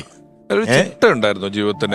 ഈ പാട്ട് പാടുന്നില്ലെങ്കിലും അന്തസ്സായിട്ട് കവിത ചൊല്ലാനൊക്കെ മുരളിയേട്ടന് പറ്റില്ല. കവിത പാടിക്കൊണ്ട് നടക്കുന്നു എന്ന് പറഞ്ഞിരുന്നു. ഞാൻ ചോദിച്ചത്, ജീവിതത്തിലെ ഈ സാഹിത്യകാരൻ, കലാകാരൻ എന്നൊക്കെ പറയുന്ന ഹെഡിങ്ങിന്റെ കീഴെ ഇച്ചിരി സ്വാതന്ത്ര്യങ്ങളൊക്കെ ഉണ്ട്. പലരും അതിന്റെ ഒരു രസങ്ങളിലൊക്കെയാണ്. ഇപ്പം അലിയാർ സാർ ഇപ്പൊ ഇത്തിരി മുമ്പ് വാർത്താനം പറഞ്ഞു, രാവിലെ 9 മണിക്ക് വീട്ടിൽ നിന്ന് ഇറങ്ങി രാത്രി 9 മണിക്ക് വീട്ടിൽ കയറും. എത്ര വർഷമായിട്ട് അങ്ങനെയാണ്? അതിപ്പം ജോലി കിട്ടിയ കാലം മുതൽ അങ്ങനെയാണ്, ഇപ്പോഴും അങ്ങനെയാണ്. എന്തായാലും ഏതാണ്ട് വർഷം പറഞ്ഞാൽ 53, ജോലി കിട്ടിയിട്ട് 72, 53 വർഷമായി. രാവിലെ 9 മണിക്ക് ഇറങ്ങും, രാത്രി 9 കയറും. ഞാൻ ഇപ്പോഴും അങ്ങനെ തന്നെയാണ്. അതൊരു ചിട്ടയാണല്ലോ. ഞാൻ പറഞ്ഞത്, അങ്ങനെ ഇപ്പം ഈ ഒരു കലാകാരനെ സംബന്ധിച്ച് അവനവന്റെ ശരീരം ഏറ്റവും വലിയൊരു ഉപകരണമായിട്ട് ഉപയോഗിക്കുന്ന ആളാണ്. അങ്ങനത്തെ ഒരു ശ്രദ്ധയൊക്കെ ഉള്ള ആളായിരുന്നോ മുരളിച്ചേട്ടൻ എന്ന് പറയുന്നത്? മുരളി അങ്ങനെ ഉണ്ടോന്ന് ചോദിച്ചാൽ, ഇപ്പം സംഗീത അക്കാദമിയിൽ ഞങ്ങളുള്ളപ്പോൾ രാവിലെ എഴുന്നേറ്റ്, ഒരുപക്ഷെ എന്നേക്കാൾ മുമ്പേ എഴുന്നേറ്റ് സൂര്യ നമസ്കാരം ചെയ്യും. ഒരു തൊപ്പിയൊക്കെ വെച്ച് ആ കോമ്പൗണ്ട് മുഴുവൻ, വലിയ കോമ്പൗണ്ടാണ്, നല്ല മരങ്ങളും ഒക്കെ ഉണ്ട്, ആ കോമ്പൗണ്ട് മുഴുവൻ നടക്കുമായിരുന്നു. പക്ഷെ അവസാന കാലത്ത് ഈ ഡയബറ്റിസ് എന്ന് പറയുന്നത് വളരെയധികം അപകടകരമായ ഒരവസ്ഥയിലേക്ക് പോയി. അതിൻ്റെ പ്രധാനപ്പെട്ട ഒരു സംഭവം ഞാൻ ഓർക്കുന്നത്, മരിക്കുന്നതിനൊരു 3 മാസം മുമ്പ് ഷുഗർ ലെവൽ വളരെ ലോ ആവുകയും ഹോസ്പിറ്റലൈസ് ചെയ്യുകയും ഉണ്ടായി. അത് മുരളി തന്നെ ഡോക്ടറെ വിളിച്ച് പറഞ്ഞിട്ട് ഹോസ്പിറ്റലിൽ പോയതാണ്. പക്ഷെ അന്ന് ഈ ലിവർ, ഹാർട്ട് തുടങ്ങിയ എല്ലാ സംഗതികളും ചെക്ക് ചെയ്തതാണ്. ഒന്നിനും ഒരു പ്രശ്നം ഉണ്ടായിരുന്നില്ല. 3 ദിവസം അന്ന് തൃശ്ശൂർ മെഡിക്കൽ കോളേജ് ഉണ്ടായിരുന്നു. എല്ലാം നോക്കി ഒന്നിനും ഒരു പ്രശ്നവുമില്ല എന്ന് പറയുന്നൊരവസ്ഥയുണ്ടായിരുന്നു. അത് കഴിഞ്ഞാണ് ഈ അവിടെ ഷൂട്ടിങ്ങിന് പോവുകയും തിരിച്ചു വന്ന് പനിയടിക്കുകയും ചെയ്തത്. അപ്പം അതുകൊണ്ട് അത് പിന്നെ എങ്ങനെ സംഭവിച്ചു എന്നൊക്കെ ഉള്ളത് അറ്റാക്ക് ആയിരുന്നു എന്നുള്ള അതിന്റെ ഡോക്ടേഴ്സ് പറഞ്ഞാണ്. ആ ഒരു ലോഹി മരിച്ച് കഴിഞ്ഞ ശേഷം, മരിച്ച അന്ന് ഞാൻ വിളിച്ചു പറഞ്ഞപ്പോൾ ഞാൻ വരുന്നില്ല, എനിക്കത് കാണണ്ടെന്ന് പറയും. അത് കഴിഞ്ഞിട്ട് പിന്നെ എന്നും വൈകുന്നേരം ഒരു 7 മണി 8 മണിയാകുമ്പോൾ എന്നെ വിളിച്ചിട്ട് ഫോണിലൂടെ കരച്ചിലാണ്. ഈ ലോഹിയെ പറ്റി പറഞ്ഞ് ഇങ്ങനെ പദം പറഞ്ഞ് കരച്ചിലാണ്. അല്ലാതെ ഈ അന്ന് പറഞ്ഞൊരു വാചകമുണ്ട്, ഞാൻ വന്നാൽ ഒരു ചിതയോടെ ഒരുക്കേണ്ടി വരും. അത് തന്നെ, അതെ. അങ്ങനെയല്ല, മുരളിയുടെ ജീവിതത്തിൽ അവസാന കാലത്ത് സംഭവിച്ചത് 3 മരണങ്ങൾ മുരളിയെ ഭയങ്കരമായിട്ട് തകർത്ത് കളഞ്ഞു. ഒന്ന് നരേന്ദ്രപ്രസാദിന്റെ മരണം 2003. ആ നരേന്ദ്രപ്രസാദിന്റെ ബോഡിയുമായിട്ട് കോഴിക്കോട് മുതൽ മാവേലിക്കര വരെ മുരളി ഒരേ ഒരാളാണ് സഞ്ചരിച്ചത്. ഇടയ്ക്കിടയ്ക്ക് എന്നെ വിളിക്കുന്നുണ്ടായിരുന്നു, എനിക്ക് ഇങ്ങനെ കണ്ടോണ്ടിരിക്കാൻ വയ്യ. വേറെ ആരുമില്ല മുരളി പിന്നെ തീരുന്നിട പോലെ രാത്രി മുഴുവൻ ഞങ്ങൾ അവിടെയായിരുന്നു. പ്രസാദിന്റെ മരണം, 2ാമത്തെ മരണം കടമ്മനിട്ട ലോഹി. അപ്പോ ഇതെല്ലാം കഴിയുമ്പോ പിന്നെ എന്തോന്ന് ജീവിതം, എന്തിന് ജീവിതം എന്ന് പറയുന്ന അങ്ങേയറ്റത്തെ ഒരു ശൂന്യതാഭാഗത്തിലേക്ക് പോയതുപോലെ തോന്നിയിരുന്നു. അതാണ് അവസാന കാലത്ത് ഭയങ്കരമായിട്ട് സംഭവിച്ച ഒരു ഭയങ്കര ഡിപ്രഷനായിരുന്നു. ചില അറ്റാച്ച്മെന്റുകൾ അത്ര വലുതായിരിക്കുമ്പോൾ ഒരു എന്താ പറയുന്ന ഒരു ഷെയറിങ്ങിനൊക്കെ ആളില്ലാത്ത പോലെ ആവുന്നുള്ള പോലെയാണ്. വീണ്ടും മുരളിച്ചേട്ടന്റെ നല്ല ഓർമ്മകളുമായി പ്രിയപ്പെട്ട ഉർവശി ചേച്ചി. ഒരു ആക്ടറായിരുന്നു. ഒരു ഇരുത്തം എന്നൊരു കലാകാരനെ തീർച്ചയായിട്ടും നമുക്ക് നഷ്ടപ്പെട്ടു.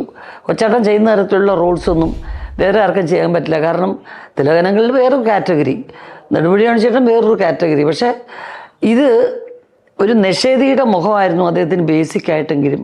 ആ ശബ്ദം കാരിരുമ്പ് പോലെയുള്ളൊരു ഇങ്ങനെ പരിവരുത്ത ശബ്ദമാണെങ്കിലും അതുകൊണ്ട് ഏറ്റവും സോഫ്റ്റ് ക്യാരക്ടർ ചെയ്യാവുന്ന കാരുണ്യം പോലുള്ള സിനിമകളിലൂടെ കുറേ അദ്ദേഹം തെളിയിച്ചു. കുറേ ക്യാരക്ടർ കൂടെ അദ്ദേഹം എപ്പോഴും ജീവിക്കുന്നുണ്ട്. ഞങ്ങളുടെയൊക്കെ മനസ്സിൽ എപ്പോഴും കുടുംബസ്ഥനായിട്ട് ഞങ്ങളുടെ കൊച്ചാട്ടനായിട്ട് തന്നെ ജീവിക്കുന്നുണ്ട്. ഈ പ്രോഗ്രാം നന്നായിരിക്കട്ടെ. ഇതുപോലെയുള്ള എത്ര പേരെ നിങ്ങൾ ഓർമ്മിക്കുകയാണ് ഞങ്ങളും. സാറിനെ വിളിക്കുന്നു പറഞ്ഞത് സ്ഥിരമായിട്ട് വിളിക്കുമായിരുന്നു അല്ലേ? ഈ ലോഹി മരിച്ച ശേഷമുള്ള ആ ഒരു കാലഘട്ടം മുഴുവൻ എല്ലാ ദിവസങ്ങളിലും നിരന്തരമായി ഒരേ കാര്യം തന്നെ ഇങ്ങനെ പദം പറഞ്ഞ് കരയുക എന്ന് പറയുന്ന പോലെ ഇങ്ങനെ വിളിച്ചിട്ട് ഇതെന്തിനാണ് അങ്ങനെ സംഭവിച്ചത്, അയാൾക്ക് എന്താണ്, അയാൾക്ക് ചികിത്സിച്ചു കൂടായിരുന്നു, അയാൾക്ക് ലോഹിക്കൊരു ഹാർട്ടിന് പ്രശ്നം ഉണ്ടായിട്ട് ലോഹി എന്തോ നാടൻ മരുന്നുകളൊക്കെ കഴിച്ചു, അതിനെപ്പറ്റിയൊക്കെ പറയും. അയാൾക്ക് കൃത്യമായിട്ടൊരു ട്രീറ്റ്മെൻറ്റ് ചെയ്യാൻ അങ്ങനത്തെ കാര്യങ്ങൾ പറഞ്ഞിട്ടുള്ളൊരു കരച്ചിലായിരുന്നു. അത് വല്ലാതെ എഫക്റ്റ് ചെയ്തതെന്ന് എനിക്കറിയാം മുരളി ആ സമയത്ത്. അത് കടമ്പനിട്ട നരേന്ദ്രപ്രസാദ്, ലോഹിദാസ്, ഈ 3 പേര് മുരളിയുടെ ജീവിതത്തിലെ നിർണായക സ്വാധീനം ചെലുത്തിയ വഴിത്തിരിവുണ്ടാക്കി അവരേറ്റവും അധികം സഹായിച്ചിട്ടുള്ള 3 പേരാണ്.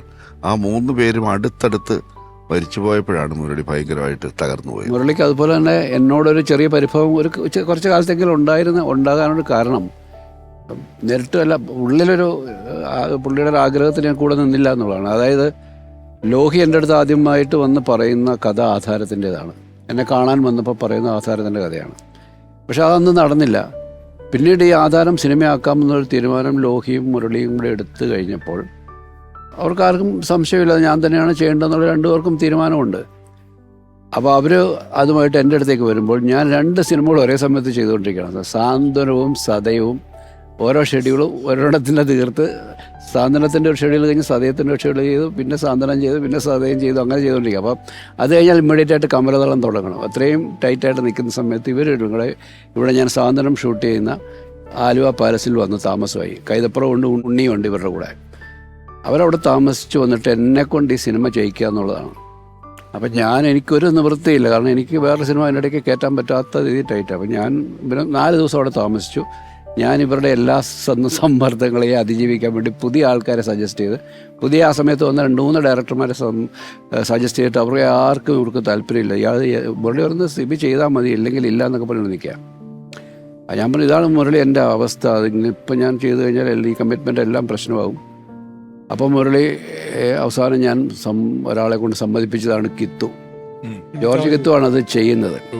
അത് നിർബന്ധിച്ച് സമ്മതിപ്പിച്ചതാണ്. കിത്തു ഞാനില്ലാന്ന് പറഞ്ഞ് ഒഴിഞ്ഞു മാറി. ഞാൻ പിന്നെ കിത്തുവിനെ നിർബന്ധിച്ച് ഒരു രാത്രിയിൽ മദ്രാസിൽ താഴെ താമസിക്കുന്ന ഫ്ലാറ്റിൽ പോയി വിളിച്ചുകൊണ്ട് വന്ന് ഒരു ISD ബൂത്തിൽ പോയി, ഒരു ടെലിഫോൺ ബൂത്തിൽ പോയി വിളിച്ച് എൻ്റെ മുമ്പിൽ വെച്ച് സമ്മതിപ്പിച്ചാണ് ആ പ്രോജക്റ്റ് നടക്കുന്നത്. അപ്പോഴും മുരളിക്ക് അത് തൃപ്തി ഉണ്ടായിരുന്നില്ല. മുരളി ഞാൻ തന്നെയാണത് ചെയ്യേണ്ടത്. എനിക്കും വലിയ ആഗ്രഹമാണ്, ഞാൻ ചെയ്യേണ്ട ആദ്യം കേട്ട ലോഹിയുടെ കഥ എന്ന നിലയിൽ എനിക്കത് ഭയങ്കരമായിട്ട് ഇഷ്ടപ്പെട്ടൊരു കഥയാണ്. അത് ചെയ്യണമെന്നും ആഗ്രഹമുണ്ട്. അപ്പോൾ എപ്പോഴും പറയും താനത് ചെയ്യണമെന്ന്. പക്ഷേ അതുകൊണ്ട് ആ സിനിമയ്ക്ക് അവാർഡ് കിട്ടി, അതിൽ നന്നായ സിനിമ വരികയും ചെയ്തു. ലോഹി അതിൻ്റെ കൂടെ നിൽക്കുകയും. ബെസ്റ്റ് ആക്ടർ, അതെ ബെസ്റ്റ് ആക്ടർ അവാർഡ് ആദ്യം കിട്ടിയിട്ടുള്ള മഞ്ചാടി മണി കൊണ്ട് മാണിക്ക എന്നുള്ള പാട്ടൊക്കെ ഉണ്ട് അല്ലെ. ആദ്യം പറഞ്ഞ കഥ എന്ന് പറയുന്നത് നമ്മുടെ ലോഹിദാസ് സാറിന്റെ എപ്പിസോഡിൽ സിബി സാർ പറഞ്ഞു ആദ്യം കണ്ടപ്പോൾ തന്നെ 3 കഥ. അതിലൊന്നാണ് ആധാരം, മഹായാനം, പിന്നെ ഒരെണ്ണം കൂടെയാണ് 3.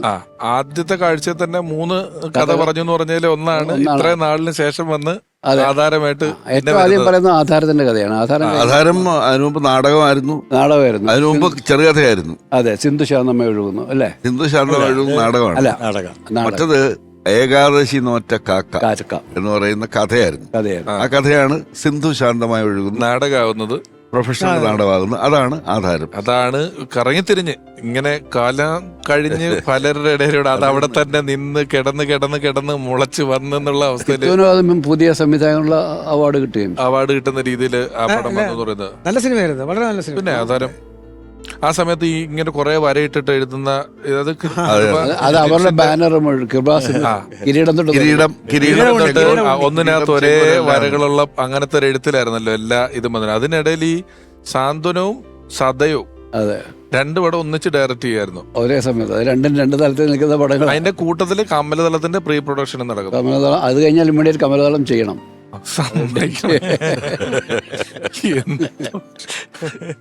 അതിൽ എന്ത് പടങ്ങളാണ് കഴിഞ്ഞിരിക്കുന്നത്.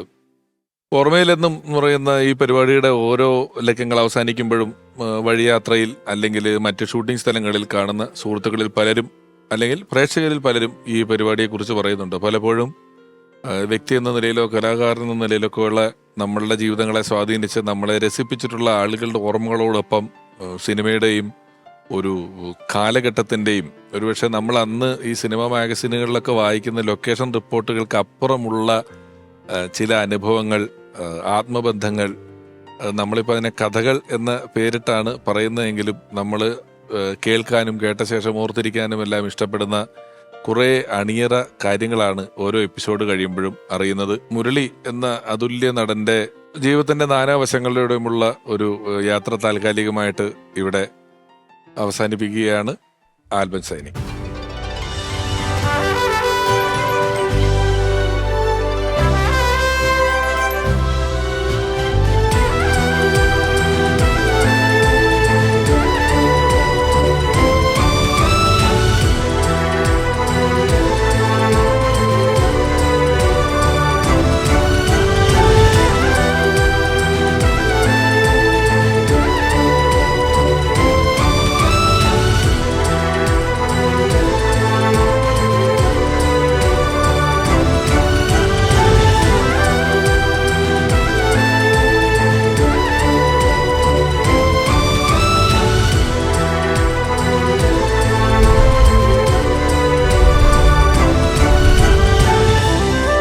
അരികിൽ അദ്ദേഹം ഉണ്ടായിരുന്നെങ്കിൽ എന്ന് നമ്മൾ മലയാളികളെല്ലാം ഒരു മാത്ര വെറുതെ നനച്ചു പോകുന്ന അതുല്യ പ്രതിഭ.